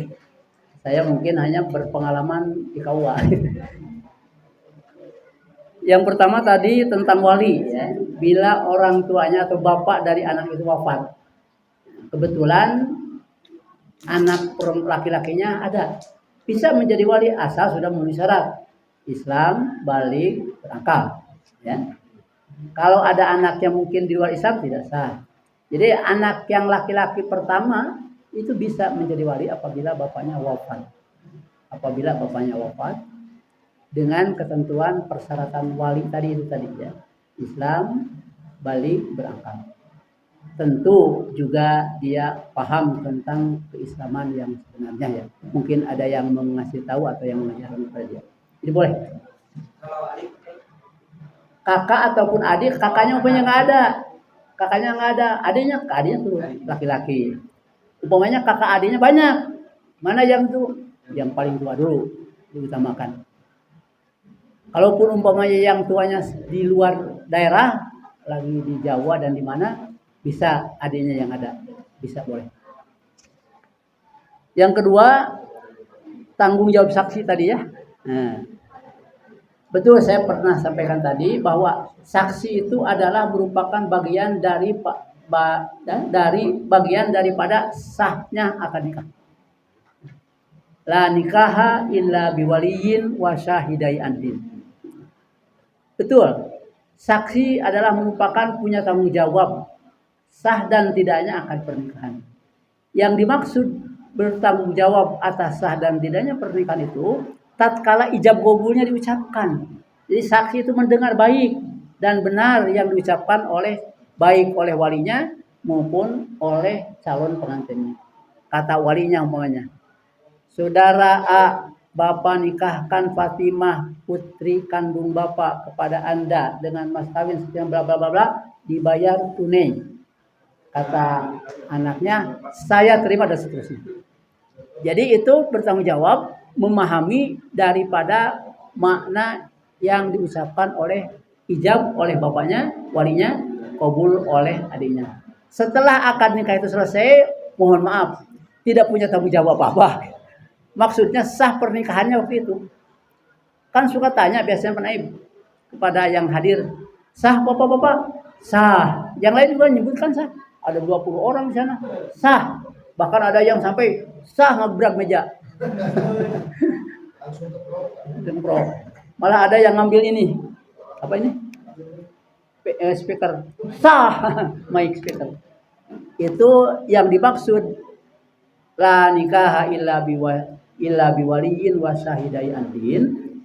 Fungsi atau tanggung jawab saksi itu adalah di saat akad nikahnya saja. Di luar akad nikahnya umpamanya nanti setelah nikah itu mereka malah masuk jadi agama lain, enggak tanggung jawab itu.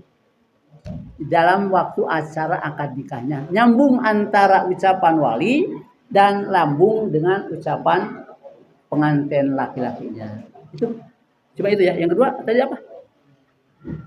Yang kedua itu intinya dengan adanya sosmed itu kan sekarang seolah-olah menakut-nakuti orang kan untuk menikah gitu ya. Ya menikah itu kelihatannya banyak problemnya, banyak masalahnya gitu ya. Nah ini kan menjadikan demotivasional gitu. Oh iya. Bagi orang yang mau menikah. Gimana? Tadi ada kedengaran Atalia juga membuat katanya. Itu karena mungkin sudah ada aturannya. Kalau Bapak sudah nikah, lihat di halaman belakang ada sigot ta'liq. Sigot ta'liq itu. Apabila suami bla bla bla bla meninggalkan sekian bulan dan seterusnya, bisa perempuan itu atau istri itu mengajukan ke pengadilan agama. Istilah sekarang di undang-undangnya ugat cerai. Boleh. Apabila melanggar daripada sigat ta'liq yang ada di buku nikah, istri diperbolehkan dan punya hak untuk menggugat balik pernikahannya dengan suaminya. Tatkala umpamanya si suaminya dipanggil juga oleh pengadilan agama untuk bersidang berkali-kali tidak hadir, pengadilan agama punya hak paten, artinya dibolehkan oleh undang-undang bila sekian kali dipanggil tidak juga hadir, ternyata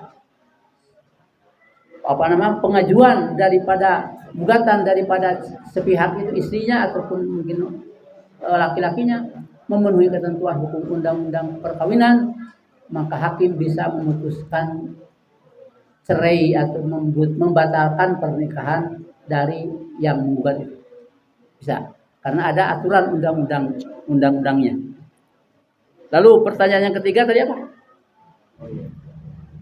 Ini udah masuk ke pertanyaan Pak Mehmet ya dari MUI dulu. Jadi bagaimana KUA menjelaskan mengenai nikah beda agama? Pada dasarnya kan kalau umat Islam harusnya sudah paham gitu ya, bagaimana hukum menikah beda agama. Tapi masih banyak juga sekarang ini yang akan menikah beda agama. Bahkan ada yang melakukan uji mengenai nikah beda agama ini supaya bisa diuji secara judisial gitu ya, dilegalkan. Nikah beda agama bagi kita umat Islam sudah disebutkan tadi, wala tanqul musyrikati hatta yu'minah dan seterusnya. Kita tidak dibolehkan atau diharamkan menikahi laki-laki, menikahi wanita musyrikah, perempuan juga menikahi wanita musyrik. Mohon maaf ini. Di tafsir Al-Ahkamul Quran Al-As-Sabuni yang 2 jilid tafsirnya. Dulu kebetulan saya jadi buku wajib itu dianya. bahwa kenapa zaman sekarang ini ya, musyrik atau musyrikah ya. Umpamanya kenapa diharamkan? Yang pertama tadi dasarnya tadi wala tanzuhul musyrikati hatta yu'mina dan seterusnya. Yang kedua, ada orang yang ingin punya legalitas untuk bisa nikah walaupun berbeda agama mungkin gitu ya. Nah, berbeda agama. Apa saya tanya, keputusan MK-nya sudah turun belum? Sudah turun, bahkan sekarang diujikan kembali oleh salah satu warga namanya Egi. Sekarang sedang Proses. Oh, belum putus. Putusan MK 2000 berapa ya? 15 sekian tahun yang lalu sudah selesai sebenarnya. Dibolehkan? Maksudnya? Jarang iya. Ada uji materi lagi, judicial review lagi, Ya, ya. sehingga KUA menjadi proses pada awal untuk mengarahkan memberikan pemahaman. Jadi saya tanya gimana cara KUA untuk memberikan pemahaman kepada mereka agar kenapa mereka tidak termakan oleh Iya. keinginan perusahaan atau hanya karena cintanya dengan dia Betul. saja. Yang agama dan juga negara. Betul. Terima kasih. Kebetulan saya 17 tahun di KUA, memang ada juga dulu, tapi saya tegas saja tolak. Ayat itu tadi, wala tankuhul musyrikati hatta yu'minu. Saya jawab itu. Dan dulu itu mungkin MK-nya belum seperti sekarang. Dulu udah ada MK belum ya tahun segitu. Saya kurang tahu. Belum ada MK mungkin dulu itu. Jadi tatkala orang itu dibilangin tidak boleh atau haram antara laki-laki dan perempuan yang berbeda agama. Malah saya, kalau Anda tidak percaya silakan Anda, kalau mau silakan aja ke catatan sipil. Mohon maaf ya. Nah, ada catatan sipil kan di Pemda ya. Di bidang hukum dinas hukum. Ada catatan sipil. Sekarang yang istilahnya jadi yang di Jalan Sumatera itu apa? Yang suka KTP dan gitu. Disduk Capil ya. Dinas Kependudukan dan Catatan Sipil. Nah, kalau dulu belum Disduk Capil dulu istilahnya catatan sipil. Catatan sipil itu dulu adanya di bidang hukum, ada kepala bagian hukum, di situ ada ini dulu itu ada catatan sipil disebutnya. Sekarang di Disduk Capil ya. Nah, saya suruh saja ke Disduk Capil. Orang Disduk Capil dulu banyak yang kena karena kita sering berhubungan, banyak yang nikah di catatan sipil sampai ada tanya kepada saya, Pak, kumaha cenah eta anu nikah di catatan sipil? Ai ku abdi jawabna lain kawin eta mah. Cenah kan di catatan sipil, karena di catatan sipil bukan kalau kita kan ada ijab kabul ya. Salah satu rukun nikah itu ada ijab kabul kan? Di catatan sipil tidak ada. Jadi hanya begini aja. Hari ini saudara ini dengan saudari ini nyatakan sebagai suami istri, roke palu. Itu bukan akad nikah itu. Itu akad palu itu namanya. Akad palu itu. Jadi saya dulu waktu zaman saya di KUA belum ada orang yang menggugat seperti itu. Sekarang sudah ada mungkin menggugat seperti itu karena mungkin sekarang zamannya sudah zaman edan gitu ya. Doma awai dikawinkeun ka jelema. Jadi kalau kita yakin dan kita konsisten bahwa kalau ada yang menggugat seperti itu, udah aja menurut Islam gini tidak boleh. Silakan Anda. Karena catatan sipil nikah. Saya pernah iseng gitu ya, guyon kepada petugas catatan sipil yang sudah kenal baik dengan saya. Jadi aku didinya lah mengawinkan catatan sipil berarti tanggung jawab dunia akhirat. So, luasin mana Pak? Untuk keburu pangsiun ya. Terus lamit ya ada keburu pangsiun. Jadi berat itu Pak ya. Udah aja kita jelas ya. Innal halala bayyinun wa innal harama bayyinun wa bainahuma umurun mutasyabihat. Nah, itu aja jawabnya. Jangan ada istilah di ukal ekol lah gitu. Tidak ulah di bolak-belok lah. Udah aja. Saya dulu menjawab gitu, tapi kepala KUA sekarang saya tidak tahu, tapi mudah-mudahan seperti itu konsisten ya. Kepala KUA sekarang insya Allah karena mereka sebelum jadi kepala KUA juga sudah dibina semaksimal mungkin ya. Bahkan diangkat sumpah kan, waktu diangkat jadi kepala KUA itu demi Allah saya bersumpah dan lain sebagainya. Pertanyaan berikutnya. Ada lagi? Iya, Silakan. sebenarnya ini belum terjawab semua. Yang kedua ini bagaimana hukum anak di luar nikah? Oh, Baik karena hamil duluan atau misalnya menikah tapi tidak dicatatkan di KUA gitu ya, sehingga nanti bermasalah di dalam catatan kependudukan.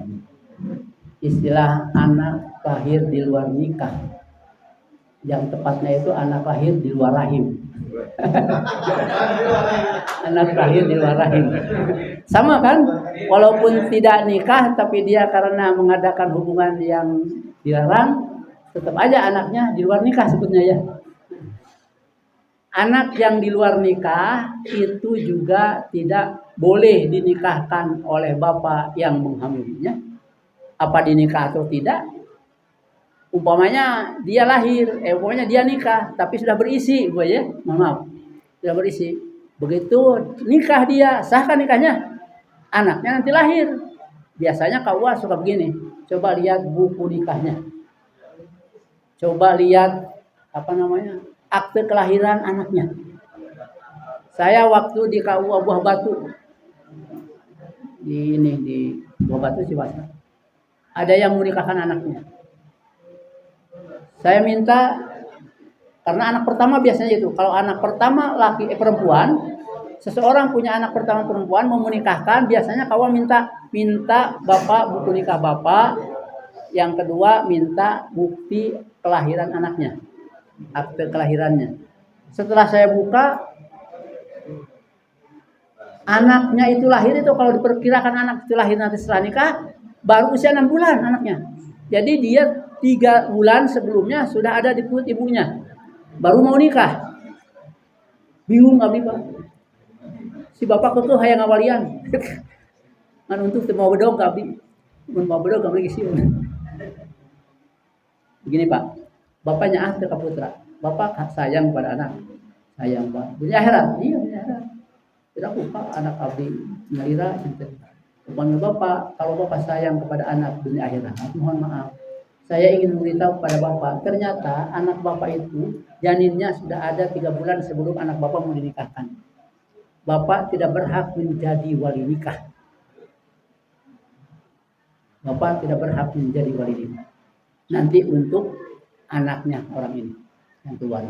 Jadi akhirnya si bapaknya, karena si bapaknya itu nikahkannya lahir di calon istrinya sudah ada 3 bulan anak yang sudah mengendap, makanya saya nikahkannya dengan wali hakim muhir. Jadi tidak boleh umpamanya bapaknya sudah, walaupun dia umpamanya sudah kecelakaan 3 bulan, lalu diresmikan nikah, punya buku nikah, tapi anaknya kan dulu waktu lahirnya 3 bulan, jadi si bapak itu bukan hak walinya, tetap harus wali hakim. Berdasarkan kaidah tadi hadis Nabi, as-sultanu waliyun man la waliyalah.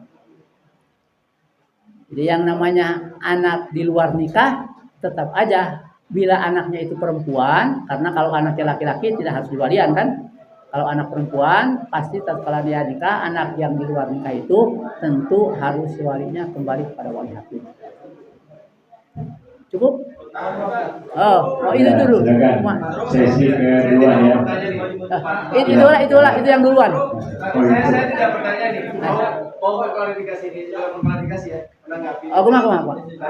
Tadi itu kan yang sulit ya, Prof, mengkomunikasikan dengan Gen Z sekarang itu tentang tadi bahwa yang mau menikah supaya jangan ngalangin supaya tidak terkena paham seperti tadi Egi tadi pingin memaksakan pernikahan yang beda agama. Karena terus terang Gen Z sekarang, bahkan Gen Alpha ya di bawahnya itu sangat jauh dari agama. Kan begitu ya. kan apa namanya, kita jelas tahu al halal bayyin itu jelas itu ya. Cuma untuk mengkomunikasikan dengan anak-anak muda sekarang itu harus dengan bahasa yang dimengerti mereka. Itu yang jadi masalah. Mungkin dikawal karena ujung tombak dari pertanyaan ini. Nah, mungkin dari Pak Kiai bisa mengkomunikasikan ke atasan. Karena pernikahan itu kan ibadah paling lama sebenarnya, ya kan? S1 saja ditempuhnya 3,5 tahun paling minimal. 5 tahun belajarnya kan sampai seperti itu ya. Ini pernikahan cuma karena tepuk sakinah dan segala macam itu seumur hidup. Iya kan? Coba. Oh, jangan. Kalau mau kita berdiri semua nih. Ya itu pengen belajar tepuk Ya sakinah. oke, saya Jadi potong itu, ya, Pak. supaya waktu kita efektif. Ini PR aja, PR buat calon-calon ulama semua. Ya. Jadi harus membuat konten gimana caranya supaya Gen Z itu tertarik untuk menikah gitu ya. Karena menikah itu banyak pahalanya. Banyak pahalanya. Untuk tadi itu Pak ya, jadi Ini dibuka aja sesi pertanyaan baru. Kepada MUI pusat. Kalau yang di daerah itu tidak berhak untuk memberikan fatwa kecuali yang lokal. Untuk seperti itu, apalagi nanti dengan MK, kita nanti minta ke MUI pusat, masing-masing MUI termasuk saya akan sampaikan ke Pak Profesor Mikahalin supaya beliau nanti bagaimana caranya untuk menyampaikan saran ke MUI pusat tentang pernikahan yang tadi. Baik. Oke. Ya. Setuju ya. Ya, yang belakang dulu tadi siapa? Ya, berdiri supaya kelihatan. Bangga ke depan. Di sini aja Pak. Iya. Ya. Jika tidak mampu, puasa juga gak mampu. Namanya onani kan? Hukumnya onani gimana Pak? Ini nggak boleh. Haram. Jujur.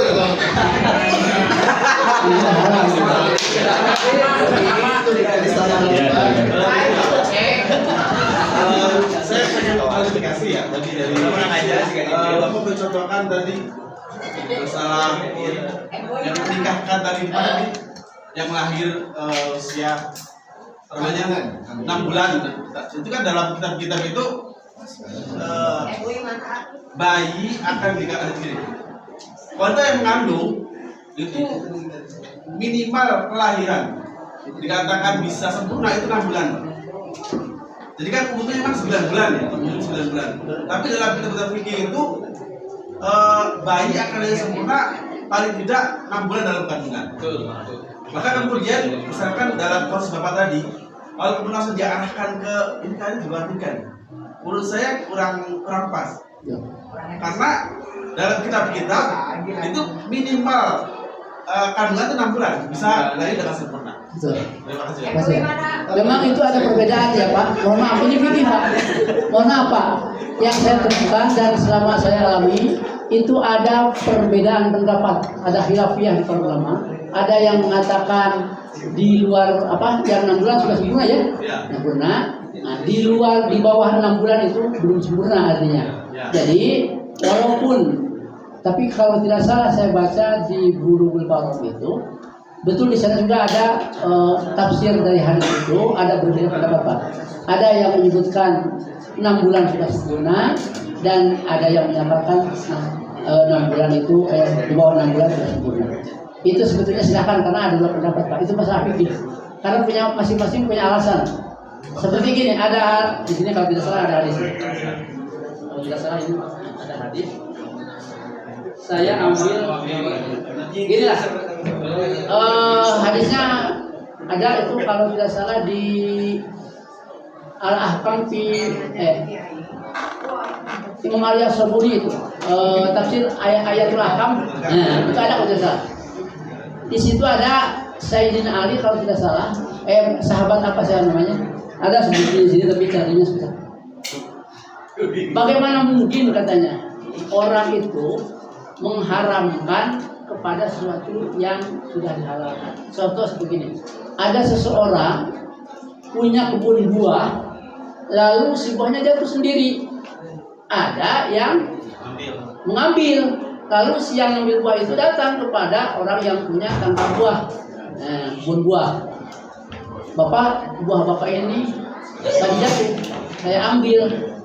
Kalau boleh, saya minta atau kalau boleh tidak diberikan saya beli, gitu ya. Nah, itu di apa namanya dikiaskannya gitu Pak. Jadi bagaimana mungkin katanya yang tadinya dia haram karena sudah menghamili seseorang, lalu setelah dia nikah, apakah itu tidak dibolehkan katanya? Itu ada ya Pak. Nanti saya ini Bapak saya ada di tafsir ayatul ahkam dari Ahli Sembunyi. Jadi begini Pak ya, jadi itu sebenarnya tadi yang saya khawatirkan ketika Bapak kemudian mengatakan kepada walinya, Bapak punten karena Bapak habis luar nikah gitu kan. Berarti kan nanti konsekuensinya adalah ini dapat merusak keharmonisan rumah tangga si masyarakat itu. Makanya tadi itu Pak. Suaminya nanti. Tapi Yang kalau suaminya nanti Pak berarti saya nikah dengan seorang. Pokoknya kan begitu Pak. Ya mungkin tadi saya ucap ya. Jadi begini, karena baik 3 bulan maupun 6 bulan, ada yang menganggap bahwa tetap harus wali hakim. Ada yang menganggap seperti itu. Jadi walaupun ada yang berpendapat seperti itu, silakan ikut pasal fikih katanya. Ada yang berpendapat seperti itu. Tapi pada umumnya selama dulu saya di KUA dan sampai sekarang, mereka tetap berpegang kepada walaupun masih belum sempurna atau masih 3 bulan, tetap aja harus wali hakim. Ada beberapa pendapat ya, silakan boleh. Itu ada di tafsir Subul Salam di Bulughul Maram, tafsir di Subul Salam ada 2 pendapat. Dari Ruwaifi itu hadisnya kalau tidak salah ya. Mohon maaf kalau tadi saya salah. Jadi kenyataannya sampai hari ini tetap masih ada 2 pendapat. Ada yang dibolehkan, ada yang tetap tidak. Fikih itu. Baik, 2 penanya lagi, silakan. Assalamualaikum warahmatullahi wabarakatuh. Terima kasih Pak. Saya ingin menanggapi luar biasa tadi Genji dari salah satunya Egi ya, yang dia sampai berani mengajukan ke MK perihal berbeda agama. Mungkin menyambung kebetulan pasti Bapak waktu kejadian sebuah contoh langsung aja. Artis yang sudah terkenal, mohon maaf kita sebut aja, seperti Lydia Kandou dengan Jamal Mirdad, kan itu sampai berumah tangga bahkan punya putra dan putri besar.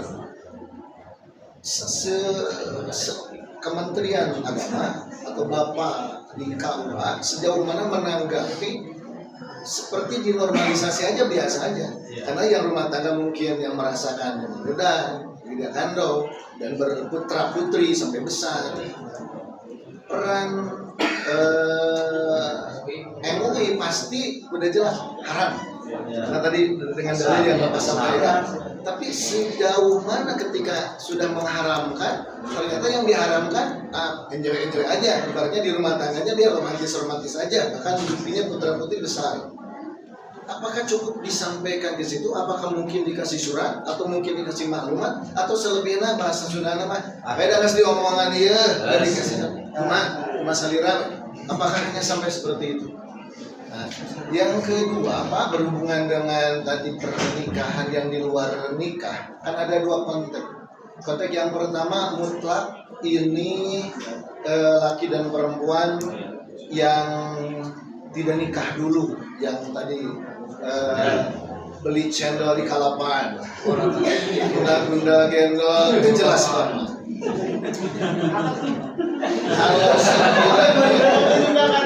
Kalau sekiranya tadi berapa bulan setelah resmi dinikahkan, Bapak tadi menyebutkan ini nanti kalau anak perempuan berarti ya sah oleh bapaknya untuk dijadikan wali, atau mungkin tidak sah karena sesuai dengan bulan yang tadi ditentukan. Tapi ini pun termasuk tadi Bapak menyampaikan ketika seseorang yang menikah di luar sebelumnya udah terjadi perzinahan atau hubungan badan dan akhirnya hamil, ada banyak memang ikhtilaf. Ada yang silakan sah dinikahkan lalu tidak bisa menggauli, tapi ada juga yang sah silakan bisa digauli Selanjutnya ada juga yang sah untuk saat itu untuk menyelamatkan dulu biar keluarga tidak malu, tidak tapi nanti setelah lahir harus diakadin lagi. Ada juga pendapat yang seperti itu.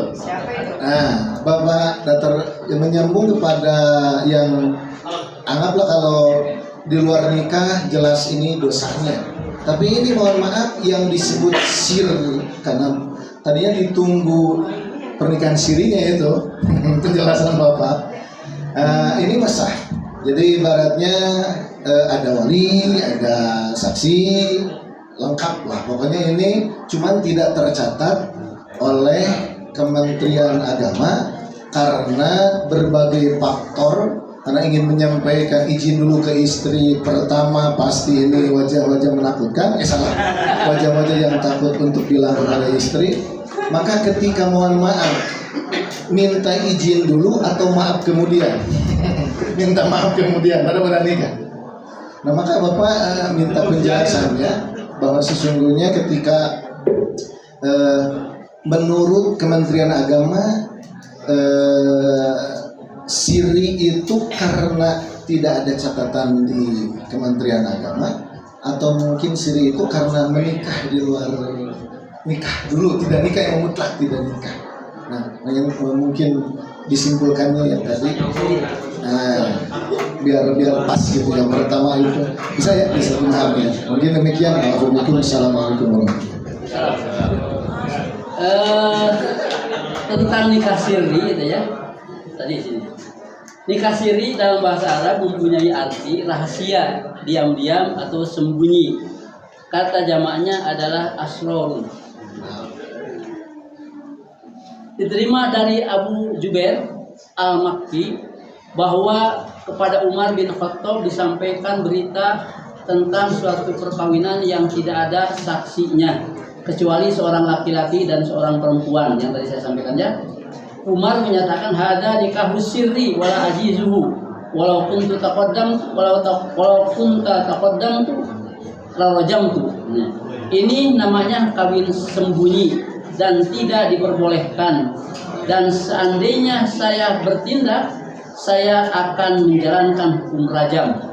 Hadisnya riwayat Malik Ali di dalam Al-Muwatta. Ya. Pernikahan siri yang beredar di kita ini, mohon maaf, pada umumnya nikah siri di kita ini adalah nikah yang oleh suami yang akan nikah siri itu takut untuk diketahui oleh istrinya yang satu ya. Singkatnya Huan, ada pengalaman, ada datang laki-laki pada saya setengah bayar berapa 50 tahun anda, bahwa dulu itu bawa kertas ada segel yang ada capnya yang ada 1.000 rupiah. Dulu pernah ada segel ya, Pak, saya mau kawin lagi Pak, udah ada izin dari istri saya. Baca saya, betul, ditulis, diketik, tanda tangan. Jadi istrinya seolah-olah di buku itu, di surat segel itu menyatakan mengizinkan katanya. Betul, terima kasih Pak, kalau begitu istri Bapak soleh sekali kata saya. Mungkin istri ahli sorga di Hurian, atau tidak berkira.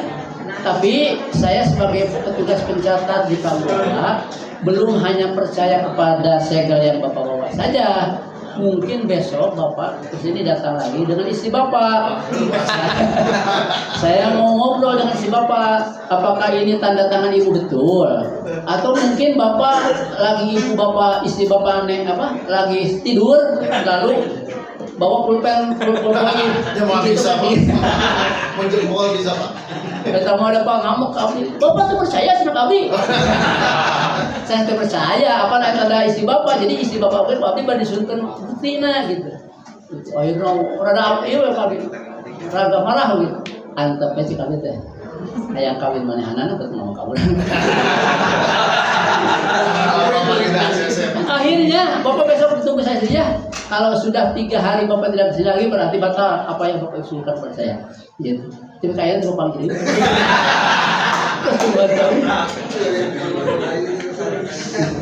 Jadi kembali kepada yang tadi, nikah siri yang di kita itu intinya tidak ingin diketahui oleh istri yang pertama. Inginnya dia kawin lagi seolah-olah tidak ada yang tahu. Padahal Nabi menyatakan alinun nikah walau bisyatin. Nikah itu harus mengumumkan kan, walaupun hanya memberi seekor kambing. Alinun nikah walau bisyatin. Bahkan harus ada rame-rame gitu dalam hadis itu. Nikah siri yang dimaksud di kita biasanya dulu bapak bukan ada pasien bapak, tapi dia cerita kepada saya. Si bapak ini katanya udah punya istri yang kedua. Dia itu ingin ada surat bahwa dinyatakan istrinya meninggal. Dia datang ke kuburan Astana Anyar. Ke petugas kuburan kan ada surat yang meninggal ya. Pokoknya ada yang meninggal, ibu ini namanya misalnya seberapa bulan gitu. Minta bahwa dia minta surat nikah untuk di kelurahan yang lain. Kebetulan dia petugas makam dulu di Astana Anyar, salah satu petugas. Ini mohon maaf ya, mudah-mudahan ya pun itu saya cerita pada saya. Pas dia minta surat kematian yang di dalam surat kematian itu namanya seorang perempuan datang ke kelurahan di mana dia tempat tinggal, minta surat untuknya NA ya dulu ya istilahnya. Pak, istri saya sudah menikah, saya menikah lagi. Ini buktinya istri saya meninggal. Padahal istri batur sudah meninggal teh. Bukan istri mana? Diberi ke kelurahan teh. Dan dulu mah belum seketat sekarang dikasih surat NA itu oleh lurah itu. Ceritanya dia nikah. Jadi istri yang kedua, padahal istri yang pertama masih ada. Jadi ngaku istrinya meninggal teh, padahal sama kartu meninggal teh, keterangan meninggal adalah yang minta dari kuburan Astana Anyar untuk dianggo nyeun surat NA baru ke kelurahan dia sendiri. Itu sampai ini Pak, akhirnya istri yang pertama tahu juga. Bisa bagus ada pada karolot, kembe antap si bapak kawin gitu. Itu hanya. Jadi anu tadina istrina oge mun bade ngajorang, akhirnya kecil akan bade geus pada kolot sih. Boga mahkeun modalan maraban cenah pek wae syukur we. Itu tak betul. Jadi tidak boleh kita membuat sesuatu yang dianggap sebagai bukti palsu itu. Jadi di kita itu kalau umpamanya dia dikasih surat-suratnya lengkap Pak. Lengkap dia, dari kelurahan ada NA-nya. Mungkin dari sebelum kelurahan kan ada RT dulu ya. RT ke RW. Biasanya diminta juga kartu keluarga. Kartu keluarga umumnya disebutkan, tidak bisa. KTP juga disebutkan karena di KTP ada kawin dan tidak. Dia dapat surat-surat resmi, tapi dia punya istri. Jauhnya nikah. Surat-suratnya lengkap dari Jogja Pak dulu, maaf ini. Ini bukan cerita, bukan dongeng. Yang saya alami, ada orang Jogja usaha di Bandung, di Jalan Kiara Condong, mau disebutkan bilang. Mungkin sudah lama jarang pulang, punya ada kenalan di situ seorang perempuan, gadis, akhirnya dia jatuh cinta. Lama-lama dia bermaksud untuk menikah. Dia pulang ke Jogja, karena istrinya di Jogja, punya anak satu. Dari Jogja dia bawa surat-surat resmi Pak. Dari lurah, dari kecamatan, dari KUA-nya juga ada pengantarnya. Dia mengatakan bahwa dia di Jakarta, padahal dia punya anak satu, istrinya di Jogja. Nikah di sini di Kiara Condong. Kebetulan waktu itu saya kepala KUA-nya, ditandatangani oleh saya. Dan resmi kan, ada sumpah segala Pak. Ada demi Allah saya bersumpah bahwa saya tidak beristri gitu. Betul Pak. Ada dulu itu kan pernah ada aturan dari Kementerian Agama itu bagi mereka yang mengaku tidak punya istri padahal punya istri harus ada bukti surat sumpah pakai tanda tangan diketahui oleh camat dan pakai segel lengkap. Dari Jogja ada surat sumpahnya, dan sebagainya. Tiba-tiba nikah di sini. Setelah nikah mungkin lupa atau disengaja pas Lebaran Idul Fitri pulang ke sana ke Jogja. Mungkin ke bawah ke Haja atau mungkin dibawa supaya kuring telaku deui boga pamajikan. Pas datang ke Jogja sama istrinya diamuk di sana, lalu si surat nikah. Saya yang tanda tangan surat nikahnya. Saya yang tanda tangan suratnya tahun berapa itu? Kita 92 nanti kan. Tapi ngehadiran anak nikah bukan saya, ada naib yang lain, Pak Papi saya. Tiba-tiba ada surat pos Pak. Satu surat posnya itu ditujukan kepada kantor Kementerian Agama Kota Bandung yang sudah di Jalan Soekarno. yang satu ke Kanwil Jawa Barat. Ari Kabi kepala kawana jadi beres surat. Saya dipanggil oleh kepala Depang. Mas sudah iya. Sudah payah sama Waduh, pikir dongengkeun. Saya disumpah oleh Bapak waktu diangkat jadi kepala KUA. Saya melaksanakan tugas berdasarkan aturan, perundang-undangan dan lain sebagainya. Kira aku abdi oge Pak menyatakan sorangan itu sih. Anggus sih kali. Dipanggil saya ke polisi. Nah, di Pemda di Polres Sabes sana aya nama intelnya, yang menjadi intel dulu kena apa namanya. Panggil saya ke sana. Berkasnya bawa, Pak. Lengkap berkasnya bawa. Aturannya lengkap, berkasnya lengkap. Hari nu marisus nate kan di satgasnya. Sok anak-anak muda ya. Anak-anak muda masih anak-anak muda. Kalau pakai baju polisi malah pakai baju biasa. Keren. Banyak. Hampir 5-70 persoalan Pak. Ketik tanya jawab. Zaman masih ketik, belum ada laptop. Saya jawab, ini aturannya, ini undang-undangnya, ini peraturan Menteri Agamanya, peraturan pemerintahnya, pasalnya begini, ini ayatnya dan sebagainya. Kali kita jawab teh, cek polisi teh.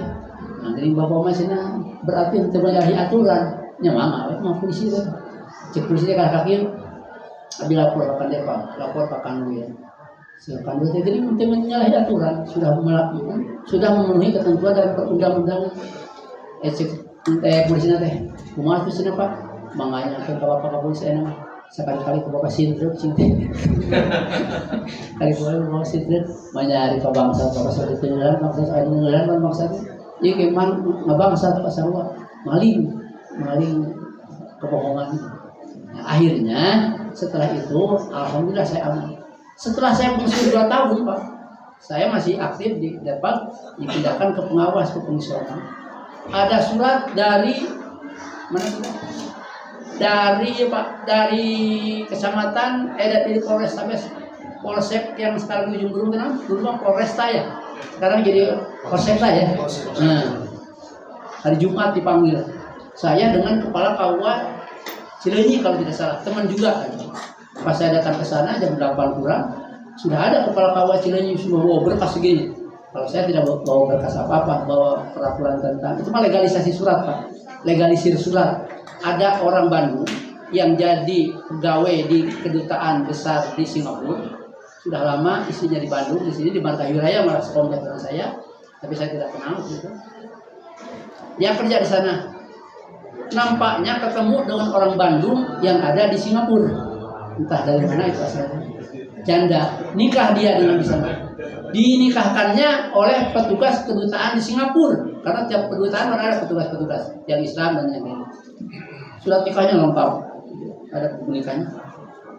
Saya minta legalisasi, dia jiganya mau pensiun, saya legalisasi. Waktu saya di KUA Buah Batu, sebulan setelah itu saya dipanggil polisi. Bapak berani-berani cerita ini. Saya berani kenapa? Ini aturannya Pak. Bawa betul buku yang masih ada. Ini Pak, pasal sekian, ayat sekian, tak. Cek polisi teh. Nah, ini tenang, cek dia. Dari legalisasi mah tidak naon Pak. Anu nikah mah dari itu. Si orang ternyata si istri yang kedua minta bagian warisan waktu itu. Jadi diadukannya oleh dia. Saya dipanggil. Cek polisi teh, terus saya mau balik ke dalam pokoknya sedap juga buka Jumatan itu. Dan dijadwal Jumat jauh sih. Tapi man eta kepala KUA orang Cileunyi, kumargi istri pertama dulu dicatat di KUA Cileunyi mungkin. Dia sampai lama sampai Jumat kan bisa. Begitu Pak. Jadi kembali kepada tadi, ya nikah siri yang di kita sekarang ini, selama surat-suratnya resmi, walaupun dia berbohong, lalu KUA melaksanakan pencatatan dan memberikan buku nikah, secara hukum itu sah-sah saja. Urusan dia nikah lagi dengan istri yang lain, KUA tidak bisa tidak bisa disalahkan karena bukti-bukti berdasarkan aturan dan perundang-undangan sudah lengkap. Akhirnya nggak jadi apa-apa Pak. Akhirnya cek polisi anggap mungkin mas Pak. Nyamang awe kan Bapak parah ke Bapak. Itu saja mungkin karena waktu ya. Kapan-kapan nanti kursus catin bisa di KUA Pak. Mantap Bro. Ceng.